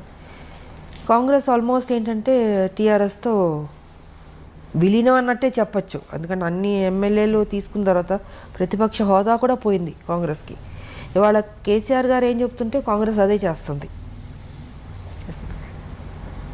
సో నేను బయటకు రావడానికి కూడా ఇదే కారణం. అంటే ఎంత కష్టపడినా వీళ్ళు లాస్ట్కి అమ్ముకుంటారు. అదే జరిగింది మొన్న 18-19లో. ఇంకా వీళ్ళు కరెక్ట్ కాదు, వీళ్ళు కొట్టాడేవాళ్ళు కాదు, వీళ్ళు డబ్బులకు అమ్ముడుపోయేవాళ్ళు, ప్యాకేజీలు తీసుకునేవాళ్ళని కొంతమంది చేస్తున్న తప్పుకి ఆ పార్టీ మొత్తానికే అందరికి మీద పడుతుంది. సో ఆ కొంతమంది సరిలేదు ఆ పార్టీలో, దానివల్ల కాంగ్రెస్ మర్యాద పోయింది.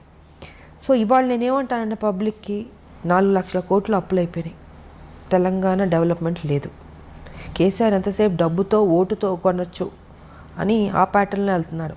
ఆయన ఏం చేయడు. ఇంకా మీకు ఉన్నది ఒక బీజేపీ. సో దీన్ని సెటరేట్ చేయాలన్నా, డెవలప్ ఎంతైనా కొంత బెటర్ అవ్వాలన్నా, ఒక డిసిప్లిన్, ఒక అడ్మినిస్ట్రేషన్ బాగుండాలన్నా ఆ ఒక్క బీజేపీ వల్లే సాధ్యం. ఈసారన్నా ప్రజల్లో ఆలోచించి బీజేపీకి ఓటేసుకోండి. ఇంకా లేదు, ఆల్టర్నేట్ లేదు. ఇంక మీకు ఒకటి బీజేపీ కనపడుతుంది. ఇంకా ఇప్పుడు మీరే ఆలోచించుకోండి, ప్రజలకు వదిలిపెడతా. కాంగ్రెస్ ఏం చేస్తుందో అన్ని తప్పులు మీరు చూస్తున్నారు. టీఆర్ఎస్ ఏం చేస్తుందో మొత్తం కరప్షన్ చూస్తున్నారు. ఉన్న దాంట్లో ఎవరు బెటర్గా ఉన్నారంటే బీజేపీ. అది ఒక జాతీయ పార్టీ, కరప్షనే ఉండదు. మీకు అందాల్సింది డెఫినెట్గా పబ్లిక్ అందుతుంది. ఇక్కడ ఎవరు తినేవాళ్ళు ఉండరు పార్టీలో, ప్రజలకే ఖర్చు పెట్టేవాళ్ళే ఉంటారు. ఏ స్కీమ్స్ తీసుకొచ్చినా మోడీ గారు పబ్లిక్లోకి వెళ్ళిందా అని చూసుకుంటాం. కానీ కేసీఆర్ ఏం చేస్తున్నారు, పబ్లిక్ దగ్గర నుంచి గుంజుతున్నాడు ఈయన. సో వ్యత్యాసం నేను చెప్తున్నాను టీఆర్ఎస్కి అండ్ బీజేపీకి. ఇవాళ అన్నీ మ్యాక్సిమం కేంద్రం నుంచి వస్తుంది తెలంగాణకి. కానీ కేసీఆర్ ఏం చేస్తున్నాడు, నేనే ఇచ్చుకుంటున్నాను ఆయన చెప్పుకుంటున్నాడు, బీజేపీ గురించి చెప్పట్లే. సో ఇప్పుడు న్యాయం జరగాలంటే బీజేపీ రావాల్సిందే అన్నది నేను చెప్పదలుచుకుంది. చాలా స్పష్టంగా చెప్తున్నాను. ఓటుకి 2000 ఇచ్చి ఓట్లు వేసుకున్న తర్వాత ఎవరు నష్టపోతున్నారు? మీరే నష్టపోతున్నారు, పబ్లిక్. నా ఆలోచన ఎప్పుడు మీ మీద ఉంటుంది. మీరు ఎప్పుడు బాగుండాలని కోరుకుంటున్నాను నేను. కొట్లాడి తెలంగాణ మీకోసం కదా. మీకు అన్యాయం జరుగుతున్నప్పుడు చెప్పాల్సిన బాధ్యత నాకుంది. నేను అందుకే చెప్తున్నాను ఇవాళ. దీంట్లో ఎవరి స్వార్థం లేదు. చూడండి, ఒక ఛాన్స్ ఇవ్వండి, బీజేపీకి ఇచ్చి చూడండి. బాగోపోతే అప్పుడు మీ ఇష్టం, ఓకే, మా కర్మ అనుకోండి, లేకపోతే వీళ్ళ కర్మ అనుకోండి, లేకపోతే మా కర్మ అనండి, ఏదైనా అనండి, మేము పడతాం. బట్ ఒక ఛాన్స్ ఇవ్వండి. అది మారుతుంది అన్నది నేను మనస్ఫూర్తిగా చెప్తున్నాను ప్రజలకి. వచ్చే ఎలక్షన్స్లో బీజేపీ నుంచి మీరు యాక్టివ్ రాజకీయాల్లోకి కనిపిస్తారని ఎక్స్పెక్ట్ చేయొచ్చు అంటారు? ఆల్రెడీ పని చేస్తున్నాను కదమ్మా, నేను ఆల్రెడీ పని చేస్తున్నాను, నేను యాక్టివ్గానే ఉన్నాను. పార్టీ ఏ ప్రోగ్రామ్ అన్నా నేను వెళ్తున్నాం. నేను ఎప్పుడూ రెడీయే, నేను పని చేసేది. నేను 24 hours నాకు అలవాటే కదా. ఉద్యమాలు చేసిన వచ్చిన మనిషికి పోలీస్ స్టేషన్లు చూసాం, జైళ్ళు చూసాం, ఖైదీలు చూసాం, సామాన్య ప్రజలు చూసాం, కోర్టు మెట్లు ఎక్కాం, రోడ్ల మీద కూర్చున్నాం, తిండి తిప్పలు లేకుండా పనిచేసిన రోజులు ఉన్నాయి కదా. సో విజయశాంతి పనిచేసే మనిషే. నా జీవితంలో లగ్జరీ లైఫ్ కాదు ఇది, నా లైఫ్, నా ప్రజలే నాకు అన్నది ఎప్పుడో నేను దాంట్లోకి వెళ్ళిపోయాను నేను. సో వాళ్ళు ఏ డ్యూటీ ఇచ్చినా నేను పని చేయడానికి సిద్ధంగా ఉన్నా, పని చేస్తూనే ఉన్నాం మేము. ఇప్పుడు ఉద్యమాలు చేసినట్టు ప్రతిరోజు ఇప్పుడు పార్టీ ఉద్యమం చేయదు. ఇష్యూ వచ్చినప్పుడు ఇష్యూ మీద ఫైట్ చేస్తాం. అప్పుడు ఉద్యమాలు అంటే ప్రతిరోజు మీకు సమస్యలు ఉంటే సమస్యలు కొట్లాడుతూనే ఉన్నాం. ఇప్పుడు రాష్ట్రం వచ్చిన తర్వాత అంత పని ఉండదమ్మా. ఇష్యూ వచ్చినప్పుడు ఇష్యూ, ఎలక్షన్స్ వచ్చినప్పుడు ఎలక్షన్స్, మీటింగ్ అన్నప్పుడు మీటింగ్, ఇలా డివైడ్ అవుతుంది వర్క్. సో దానికి తగ్గట్టు మేము పని చేస్తున్నాం. మ్యామ్, తర్వాత రౌడీ ఇన్స్పెక్టర్ సినిమా అప్పుడు మీ ఫ్యాన్స్ కర్నూలు జిల్లాకు మీరు వెళ్ళినప్పుడు మూవీ పరంగా అక్కడ ఎంతోమంది తండోపతండాలుగా విజయశాంతి గారిని చూడడానికి వచ్చేసినప్పుడు చాలా ఉద్రిక్త పరిస్థితులు నెలకొన్నాయి అప్పట్లో. బాలకృష్ణ గారు మిమ్మల్ని ఆ సిచ్యువేషన్ నుంచి లోపలికి తీసుకొచ్చి వాళ్ళందరినీ చాలా కంట్రోల్ చేశారని చెప్పని విన్నాను. అంటే అది ట్రైన్లో పాట ఉంది కదా, పాట ఇది నంద్యాల అనుకుంటాను. అది చేస్తుంటే క్రౌడ్ విపరీతంగా వచ్చేసి అసలు ట్రైన్ ఆపేశారు. నాకు ఆ రోజు కొంత ఫీవర్ వచ్చిందంటే డేలో మొత్తం పాట చేస్తూ విపరీతమైన ఎండ, జ్వరం వచ్చి అయిపోయింది, పాట అయిపోయింది. మళ్ళీ హైదరాబాద్ షిఫ్ట్ అవుతుంది ఇక్కడ వేరే సాంగ్కి. సరే చేస్తుంటే పడుకుంటే ఒకటే అరుపులు, జనాలు భయంకరం, అసలు మామూలు కాదు. ట్రైన్ ఆపి విజయశాంతి బయటికి రావాలి, గొడవ చేశారు. ఇంకా అప్పుడు బాలకృష్ణ తను వెళ్ళి ట్రై చేసి చెప్తున్నాడు, అయినా కూడా లేదు, రావాలంటే నిద్రపోతున్నాను నేను. సో నేను, తారా మాస్టర్ గారు మేమందరం అప్పుడు ఇంకా బయటికి తీసుకొచ్చారు. బావిగ్గా ఉన్నాను, నీరసంగా ఉంది, ఎండ దెబ్బకి జ్వరం వచ్చి సరే వచ్చి నుంచున్నాను. అంత అరుపులు కేకలు. ఐ థింక్ 1.5 hours ట్రైన్ అయిపోయింది, కదలనప్పులే. మొత్తం పట్టాల మీదకి వచ్చేసి జనాలు అడ్డంగా అసలు ఇసుకేస్తారు వాళ్ళంత జనాలు వచ్చారు. తర్వాత వాళ్ళు హ్యాపీ ఫీల్ అయ్యి అప్పుడు బయలుదేరి గిద్దాలు పగలగొట్టి అబ్బో బీభత్సం అలా జరిగింది. అప్పుడు రీసెంట్గా చిరంజీవి గారు ఆయనతో పాటు కలిసి వర్క్ చేసిన హీరోయిన్స్ అందరినీ ఇన్వైట్ చేశారు. మేమందరం అనుకున్నాం మీరు ఖచ్చితంగా ఉంటారు అందులో అని, కానీ మీరు అందులో నన్ను ఎప్పుడు ఇన్వైట్ చేసింది లేదు. ఒకటి చేసిన నేను వెదర్లను నేను, ఎందుకంటే నాకు అలాంటి ఆ పార్టీ ప్రోగ్రామ్స్ అని నాకు పెద్ద నచ్చదు. నేను ఫస్ట్ నుంచి షూటింగు, నా ఇల్లు, సినిమాలు చేసేటప్పుడు. సో పాలిటిక్స్ అంటారా, పాలిటిక్స్ అంటే ఉద్యమాలు, నా ఇల్లు. నా ఫంక్షన్కే నేను వెళ్ళడం. నా 100 days ఫంక్షన్ కంటే తప్పదంటే వెళ్తాను. వెళ్ళి ఒక 1/2 hourలో ఉండి వచ్చేస్తాను ఆ షీల్డ్ తీసుకుని. ఎందుకో నాకు చిన్నప్పటి నుంచి ఈ పార్టీస్ కానీ నాకు నచ్చదు. సో వాళ్ళు ఎప్పుడు నన్ను ఇన్వైట్ చేసింది లేదు. ఒకవేళ ఇన్వైట్ చేసినా నేను వెళ్ళను, నేను అవాయిడ్ చేసి ఉండేదాన్ని. నేను తెలుగులో మిమ్మల్ని మొట్టమొదటిసారిగా ఇంట్రడ్యూస్ చేసింది విజయ నిర్మల గారు అని అనుకోవచ్చా అండి? కానీ విజయ నిర్మల గారు అప్పుడు కాలం చేసినప్పుడు కూడా మీరు చాలా వచ్చి నరేష్ గారు వాళ్ళ ఇంటికి వచ్చి చేసినప్పుడు జరిగింది. సో ఆవిడతో మీకున్న ప్రత్యేక అనుబంధం? కొంతమంది మన జీవితంలో మర్చిపోలేమమ్మా వాళ్ళు తీసుకున్న కేరు.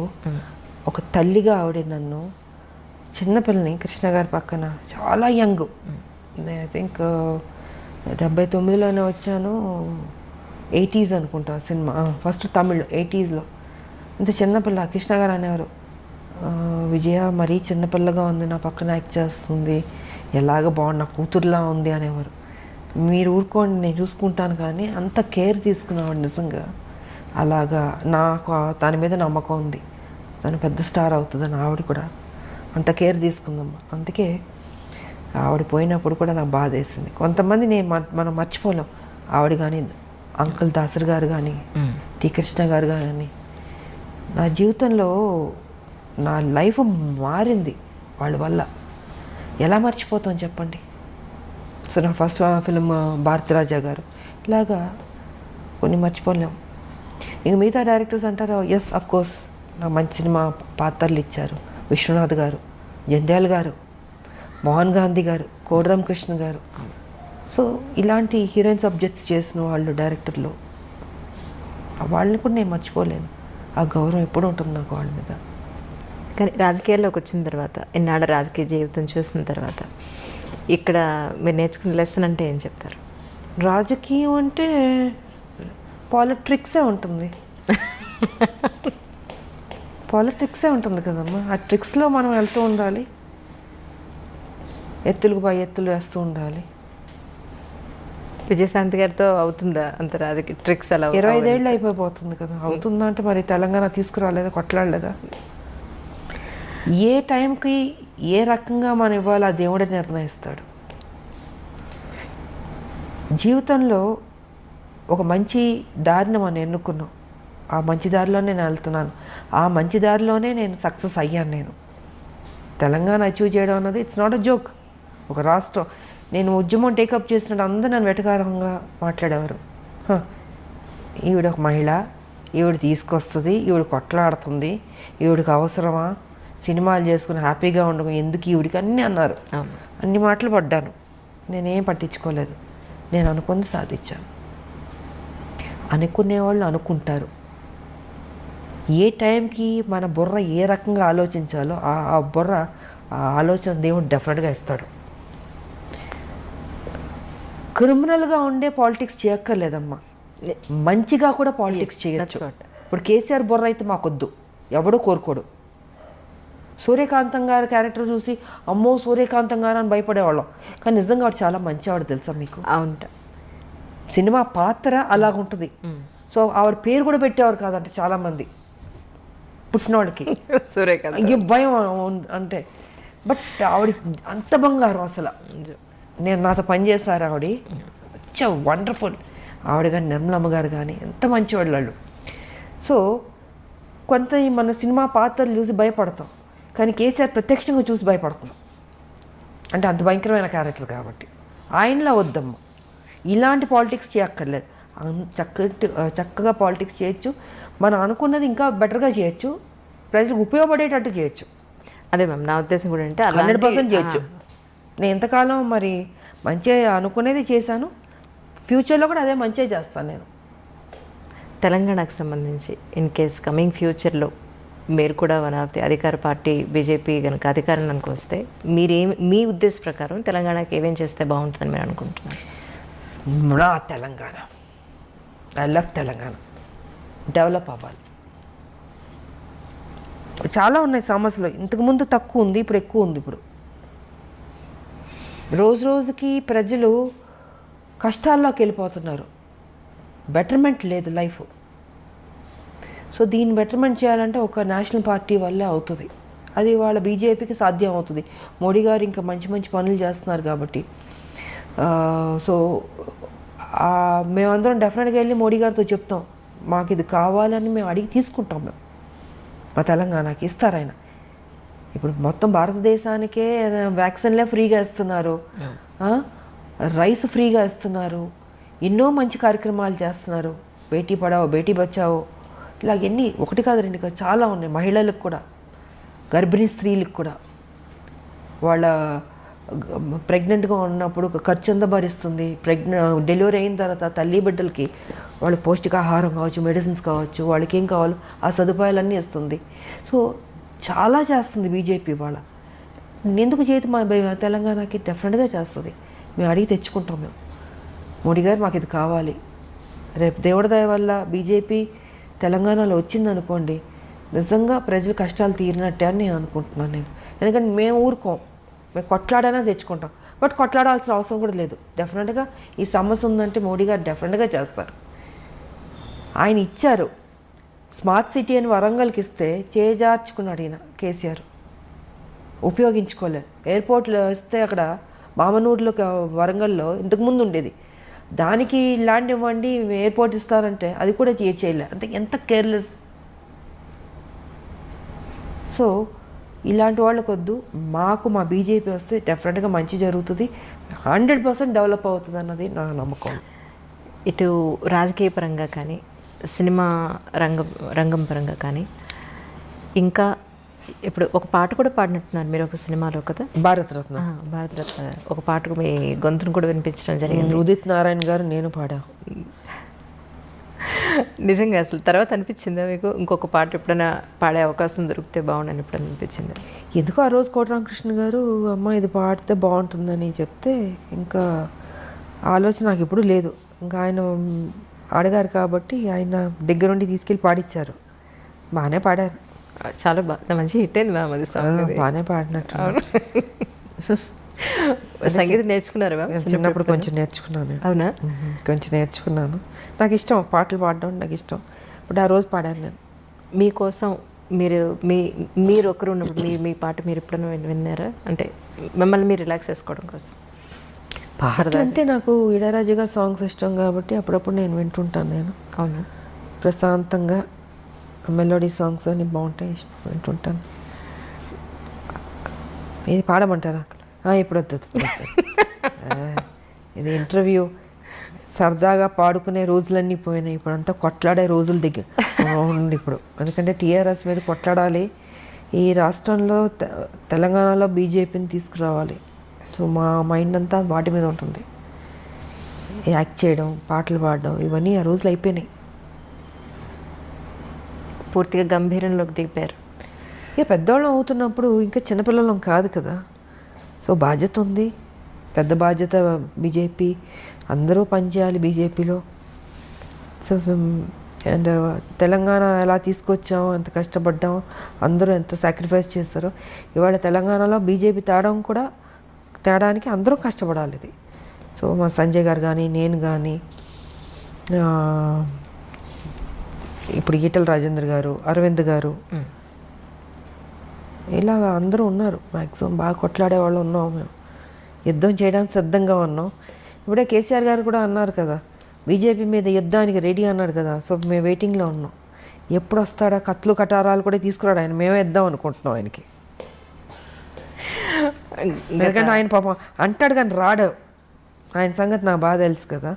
సో వస్తారా రాలా, లేకపోతే ఆయనే గుంజుకొచ్చి వార్ ఫీల్డ్లో పెట్టి కత్తులు కటారాలు నేనే కొని ఇచ్చి చేస్తా అన్నారు కదా మా బీజేపీతో, రండి రెడీ అని చెప్దాం అనుకుంటున్నాను.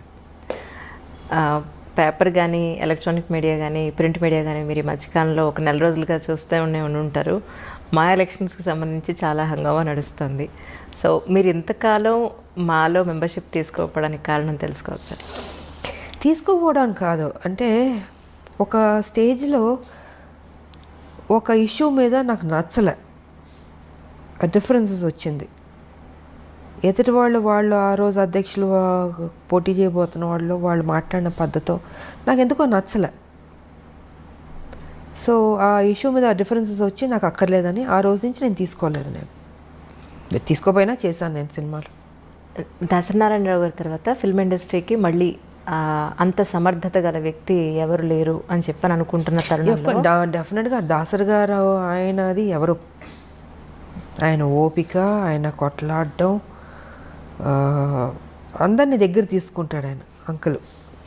ఆ లక్షణాలు మీలో ఉన్నాయేమో అని నేను అనుకుంటున్నాను. ఎందుకంటే నేను లాస్ట్ టైం మీ పుట్టినరోజు అప్పుడు కూడా నేను చూశాను ఎంతమంది మీకోసం, అమ్మాయిలు, అబ్బాయిలు, చిన్నపిల్లలు, వయోభేదం లేకుండా, పార్టీలతో సంబంధం లేకుండా ఎంతోమంది వాళ్ళ కష్టాలు మీతో చెప్పుకోవడానికి, మిమ్మల్ని ఒకసారి కలిసి కాస్త స్వాతంత్రణ పొందడానికి ఎంతోమంది వచ్చారు, నేను చూశాను. సో మీరు కూడా ఒక మెంబర్ అయి ఉంటే ఏమో మీరు చేయగలిగేంత మీ వంతు మీరు చేస్తుండేవాళ్ళు. నాకు ఆల్రెడీ బాధ్యత పెద్దది ఉంది కదమ్మా. ఆల్రెడీ నాకు తెలంగాణలో మా బీజేపీ కొట్లాడుతుంది అంటే ఆ టీఆర్ఎస్ కరప్టెడ్ పార్టీని దించాలి. సో మాకు అది సరిపోద్దా? అది ఎందుకు ఉన్నారు కదా, పెద్దలు ఉన్నారు మాలో. వాళ్ళ ఐ థింక్ ఎలక్షన్స్ అయిపోయినాయి కాబట్టి ఉంటారు, ఎవరో ఒకళ్ళు డిసైడ్ చేసుకుని ఉంటే బెటర్. ఉండాలి, ఒక పెద్ద దిక్కు అన్నది ఉండాలి, క్రమశిక్షణ ఉండాలి. ఫస్ట్ క్రమశిక్షణ పోయింది. ఆ క్రమశిక్షణ ఎందుకు పోయిందో నాకైతే అర్థం కావట్లేదు. బాగోదు, చూడడానికి కూడా బాగోదు కదా. సో అది ఎవరన్నా ఒకళ్ళు దాంట్లోనే అందరూ కూర్చుని డిసైడ్ చేసి ఒకళ్ళకి ఆ బాధ్యత ఇస్తే బెటర్ అన్నది నా అభిప్రాయం. ఇక్కడ కూడా లోకల్, నాన్ లోకల్ అనేది కొంత టాక్ వినపడుతుంది. దీని మీద మీ అభిప్రాయం ఏంటి మ్యామ్? ఒకటమ్మా ఇప్పుడు మన తెలుగు వాళ్ళం కాబట్టి తెలుగు వాళ్ళు ఎక్కువ మంది రావాలని కోరుకోవడంలో తప్పులేదు. ఇది ఎప్పటి నుంచో చాలామంది అంటే ఇంకొకళ్ళు బయట నుంచి వచ్చేవారన్న వాళ్ళని అవమానించడం కాదు. ఏ ఒక్క రాష్ట్రం నుంచైనా వచ్చేవాళ్ళు వస్తుంటారు, చేసేవాళ్ళు పని చేస్తుంటారు. కానీ చాలా కాలం నుంచి తెలుగు ఆర్టిస్టులు అన్నది ఎక్కువ రావట్లేదు. హీరోయిన్స్ కూడా ఎక్కువ మంది లేరు. ఇప్పుడు మా టైంలో మేము ఉండేవాళ్ళం, బట్ బయట హీరోయిన్స్ కూడా వచ్చేవారు. బట్ ఎందుకో తెలీదు అది రావట్లేదు. సో మన తెలుగు వాళ్ళు ఎక్కువ మంది ఆర్టిస్టులు, హీరోయిన్లు కావచ్చు, హీరోలు కావచ్చు, మిగతా క్యారెక్టర్ ఆర్టిస్టులు కావచ్చు, తెలుగు సినిమాకి సంబంధించిన తెలుగు వాళ్ళు ఎక్కువ ఉంటే బాగుంటుంది అన్నది ఇది ఎప్పటి నుంచో జరుగుతుంది ఇది. బట్ ఏదైనా మనం పక్క రాష్ట్రాల నుంచి వచ్చిన వాళ్ళని మనం అవమానించడం కూడా తప్పది. మనం తెలుగు వాళ్ళం, మనం గౌరవించేవాళ్ళం, ఆప్యాయతగా దగ్గర తీసుకునేవాళ్ళం, మర్యాద ఇచ్చేవాళ్ళం. సో కుటుంబంలా చూసేవాళ్ళం మనం. కాబట్టి మనం ఇంకొకళ్ళని విమర్శన చేయడం కూడా తప్పు. ఇప్పుడు మనం ఉన్నాం, మేము వేరే లాంగ్వేజ్కి వెళ్ళి పని చేయట్లేదు, అప్పుడు వాళ్ళు కూడా అనుకోవచ్చు కదా మన గురించి. సో ఆలోచన కరెక్ట్ కాదు అది. ఎవరి టాలెంట్ వాళ్ళది. తెలుగు వాళ్ళు ఎక్కువ మంది ఉంటే ఈ ప్రాబ్లం ఉండేది కాదు. లేరు కదా, లేకపోబట్టి పక్క రాష్ట్రాల నుంచి వాళ్ళని వెళ్ళి తీసుకుంటున్నారు. ఎవరేం చేయగలుగుతారు? ఇప్పుడు ఎవరన్నా ఎక్కువ మంది మేము నటిస్తామని ముందుకు వచ్చిన వాళ్ళు వద్దు అని ఎవరు అనలేదు కదా. ఆల్మోస్ట్ తగ్గిపోయింది. ఎందుకు మరి? కారణం భయమో లేకపోతే ఇంట్రెస్ట్ లేకపోవడం చాలామందికి, ఏమైనా కారణం కావచ్చు. బట్ మనం ఎవరిని ఇంకొకరిని హర్ట్ చేయొద్దు. మనం ఇట్స్ ఫిల్మ్ ఫీల్డ్ కాబట్టి ఏ ఆర్టిస్ట్లను ఎక్కడన్నా ఏ లాంగ్వేజ్లోగానే వెళ్ళి పని చేసుకోవచ్చు. సో అదే అనుకుంటాను. వేరే ఏదైనా ఉంటే దాని గురించి మాట్లాడితే బెటర్ అనేది నా అభిప్రాయం. కానీ 80s, 90s మనం తీసుకుంటే, ఇప్పుడు మీ సంగతి తీసుకుంటే 10 ఏళ్ళు 15 ఏళ్ళు మీరు హీరోయిన్గా అలా స్టాండర్డ్గా నిలబడిపోయారు. దగ్గర 18 ఏళ్ళు, 28 years 40కి వచ్చేసాను. 40 అయిపోయింది. అలా మాకు అసలు కనిపించట్లేదు. 40 years కానీ ఇప్పుడు చూస్తే హీరోయిన్స్ హార్డ్లీ 4 years 5 years తర్వాత మళ్ళీ అవి అసలు మనకి అంత స్టాండర్డ్స్ ఎక్కడ మనకి కనిపించట్లేదనే చెప్పుకోవాలి. ఇప్పుడు శ్రీదేవి గారు కానీ మీరు కానీ కొంతమంది నేమ్స్ తీసుకుంటే అన్ని సంవత్సరాలు ఆ హీరోయిన్ అనే ఒక కిరీటాన్ని అన్ని సంవత్సరాల పాటు లాక్కుని రాగలిగారు. ఇప్పుడు ఎందుకు అలా జరగట్లేదంటే కారణం ఏమై ఉంటుందంటారు? కాలం మారిపోయింది, మైండ్ సెట్ మారింది. అప్పుడు సినిమాలు చూడగలుగుతున్నాం, అప్పుడు పాటలు బాగానే ఉండేవి. ఇప్పుడు పాటలు ప్యాటర్న్ మారిందంటే ఇప్పుడు జనరేషన్ అవి నచ్చుతుంటాయి, నచ్చచ్చు. సో ఇప్పుడు కథలు బాగానే ఉన్నాయి, ప్యాటర్న్ మారింది. హీరోయిన్లు అంటే ఏ 4 సినిమాలు 5 సినిమాలు వరకు చూస్తున్న తర్వాత ఇంకేదైనా వేరే హీరోయిన్ అయితే బాగుంటుంది అన్నది ఆలోచన వచ్చి ఉండొచ్చు. అప్పుడైతే కంటిన్యూస్గా మమ్మల్ని చూసేవారు. అవునండి. పాత్రలు అలా ఉండేది, సినిమాలు అలా హిట్ అయ్యేవి. గొప్ప గొప్ప డైరెక్టర్లు, మంచి బ్యానర్లు, నటిమణులు అందరూ గొప్పవాళ్ళు, ఎవరు తక్కువ కాదు. హీరోలు కావచ్చు, ఇప్పుడు ఎస్వి రంగారావు గారు, ఎంతమంది గొప్ప గొప్ప వాళ్ళు ఉండేవారు ఇండస్ట్రీలో. రామారావు గారు, నాగేశ్వరరావు గారు, సావిత్రి గారు, జమున గారు, శారద గారు, వాణిశ్రీ గారు, అంజలీదేవి గారు, భానుమతి గారు, కన్నమ్మ గారు, సూర్యకాంతం గారు, ఎవరిని తక్కువ చేసి మాట్లాడదు. అందరూ గొప్పవాళ్ళు. నువ్వా నేనా పోటీ పడి చేసేవాళ్ళు. సో ఇప్పుడు ఏంటంటే ఆర్టిస్టులు సినిమాలు మారిపోయినాయి, సబ్జెక్టులు అంత హెవీ సబ్జెక్ట్స్ లేదు, లవ్ సబ్జెక్ట్స్ కానీ. సో ఇప్పుడు ట్రెండ్కి ఇది కరెక్ట్గా ఉండొచ్చేమో. అండ్ వాళ్ళకి ఓకే ఈ హీరోయిన్ చాలు నెక్స్ట్ అన్న ఫీలింగ్లో ఉన్నారు పబ్లిక్ కూడా. కొంతమంది పర్లే ఒక 6-7 years వరకు లాగుతున్నట్టున్నారు, 10 వరకు కూడా లాగినట్టు ఉన్నారేమో అనిపిస్తుంది ఇప్పుడు కొంతమంది. మరి మేబీ ఫ్యూచర్లో ఇంకా తగ్గిపోవచ్చు, ఇంకా ప్యాటర్న్ మారొచ్చేమో. So we don't know. Sarileru Neekevvaru సినిమాకి దగ్గర మీకు 13 ఏళ్ల తర్వాత మీరు ఆ సినిమా ఒప్పుకున్నారు. దానికి కారణం ఏమిటి? కమింగ్ ఫ్యూచర్లో ఎలాంటి ప్రాజెక్ట్స్ అయితే మీరు ఒప్పుకునే అవకాశం ఉంటుంది? ఆఫ్టర్ 13 years సరే అనిల్ రావుపూడి గారు, మహేష్ బాబు, ఆయన ఒక మంచి కాంబినేషన్, మంచి క్యారెక్టర్, డిగ్నిఫైడ్గా ఉంది, వచ్చింది. బట్ ఎప్పటి నుంచో అడుగుతున్నారు, నేను రిజెక్ట్ చేస్తూ వచ్చాను. అది బాగుండింది కాబట్టి ఆ రోజుకి యాక్సెప్ట్ చేసేసి అప్పుడు టైం దొరికింది, చేశాను నేను. అండ్ పెద్ద సక్సెస్ అయింది. ఫ్యూచర్లో అంటారా, నాకు ఒకే ఒకటి ఉంది, ఏదో రొటీన్ సినిమాలు కాకుండా ఒక యాక్షన్ సినిమా చేద్దామని ఉంది నాకు. Such a great opportunity for the producers and all. ఒక్క యాక్షన్ సినిమా మళ్ళీ దన్ ఆడిచ్చేద్దాం అన్న ఫీలింగ్ ఉంది. బట్ కథ పాత్ర ఏ కొత్తగా ఉండాలి. సో సంథింగ్ అలాంటిది ఏదైనా వస్తే మేబీ ఐ విల్ డూ. ఒకే ఒక యాక్షన్ ఫిలిం, ఓకే, పాత విజయశాంతి యాక్షన్ ఫిలిం లాగా ఒక్క సినిమా అలాంటిది ఉంటే. రొటీన్ అయితే వేస్ట్. నా పెద్ద చేయనని చెప్పేసాను నేను. సరే మళ్ళీ అందరూ చేయండి అంటే చేస్తే యాక్షన్ సినిమా ఒకటి చేద్దాం అన్నదే ఒకటి ఆలోచన ఉంది. కథ రావాలి, కథ దొరకాలి. అలా దొరికిందంటే చేస్తాను. ఒకటి ఇంకొకటి. అది కూడా టైం దొరుకుతుందని నాకు తెలియదు ఉంది.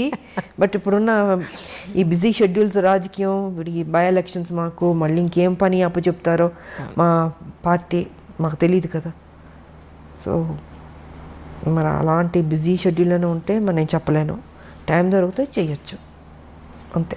ఈ సందర్భంగా తెలంగాణ ప్రజలందరికీ కూడా మీరేం చెప్పదలుచుకున్నారు? నేను చెప్పదలుచుకుంది ఎప్పుడు ఒకటే చెప్తాను, ప్రజలకు నేను ఎప్పుడు మంచిగా చెప్తాను. ఈసారి మాత్రం బీజేపీని డెఫినెట్గా మీరు గెలిపించుకోండి. బీజేపీని నమ్ముకోండి. ఈ కష్టాలు చాలు. మనం ప్రజలు ఎలా అయిపోయారంటే వాళ్ళ అమాయకులు కాబట్టి టీఆర్ఎస్ ఓటు వేసేస్తారు నమ్మి. ఓటు వేసిన తర్వాత అయ్యో నాకు ఇది రాలేదు, అది రాలేదు, ఇది చేశారు, అది చేశారు, ఇవన్నీ ఎందుకు? మీ కేసీఆర్ ఆయన పార్టీ ఏం మోసం చేసిందో మీకు అందరికీ తెలుసు. సో తెలుసు కాబట్టి ఇంక ఓటు వేయకండి. వేసి బాధపడ్డం ఎందుకు? వేయకుండా తప్పించుకుని బీజేపీని గెలిపించుకుని ఈసారి బీజేపీని అధికారంలో తెచ్చుకోండి. ఇవాళ చూడండి, వర్షం వస్తే మొత్తం ఒక అన్నీ ఇంతే ఒక సముద్రంలా ఉంది. హైదరాబాద్ మొత్తం సముద్రంలా ఉంది. బోట్లు వేసుకెళ్ళచ్చు మనం. అదే చెప్తున్నాను, రోడ్లు బాగాలే, డ్రైనేజ్ సిస్టమ్ బాగాలేదు, మొత్తం చెరువులు కబ్జా అయిపోయింది. వాటర్ ఎక్కడికి వెళ్తుంది? మీరు వరంగల్ తీసుకున్నా, ఏ జిల్లా తీసుకున్నా ఇదే పరిస్థితి. ఇంతకుముందు నేను ఎప్పుడు చూడలే హైదరాబాద్ ఇలాగా. ఇంత దారుణమైన పరిస్థితి నేను చూడలే. హారబుల్గా ఉంది. అక్కడ నివసిస్తున్న ప్రజలు కూడా భయపడి వణికిపోతున్నారు. వర్షం రాకుండా ఉంటే చాలు దేవుడా అని ఫీల్ అవుతున్నారు. వచ్చిందని మునిగిపోతున్నాయి ఇళ్ళు. మ్యాన్ హోల్స్లో వెళ్ళిపోతున్నాను. మ్యాన్ హోల్స్లో ఎందుకు ఆ సేఫ్టీ తీసుకోవట్లేదు? వర్షాకాలం అని తెలీదా? ఎందుకు తీసుకోవట్లేదు? కేర్లెస్గా ఎందుకు ఉంటున్నారు? చనిపోతున్నారు. బాడీ ఎక్కడికి వెళ్తుంది, ఎప్పుడు దొరుకుతుందో తెలియదు.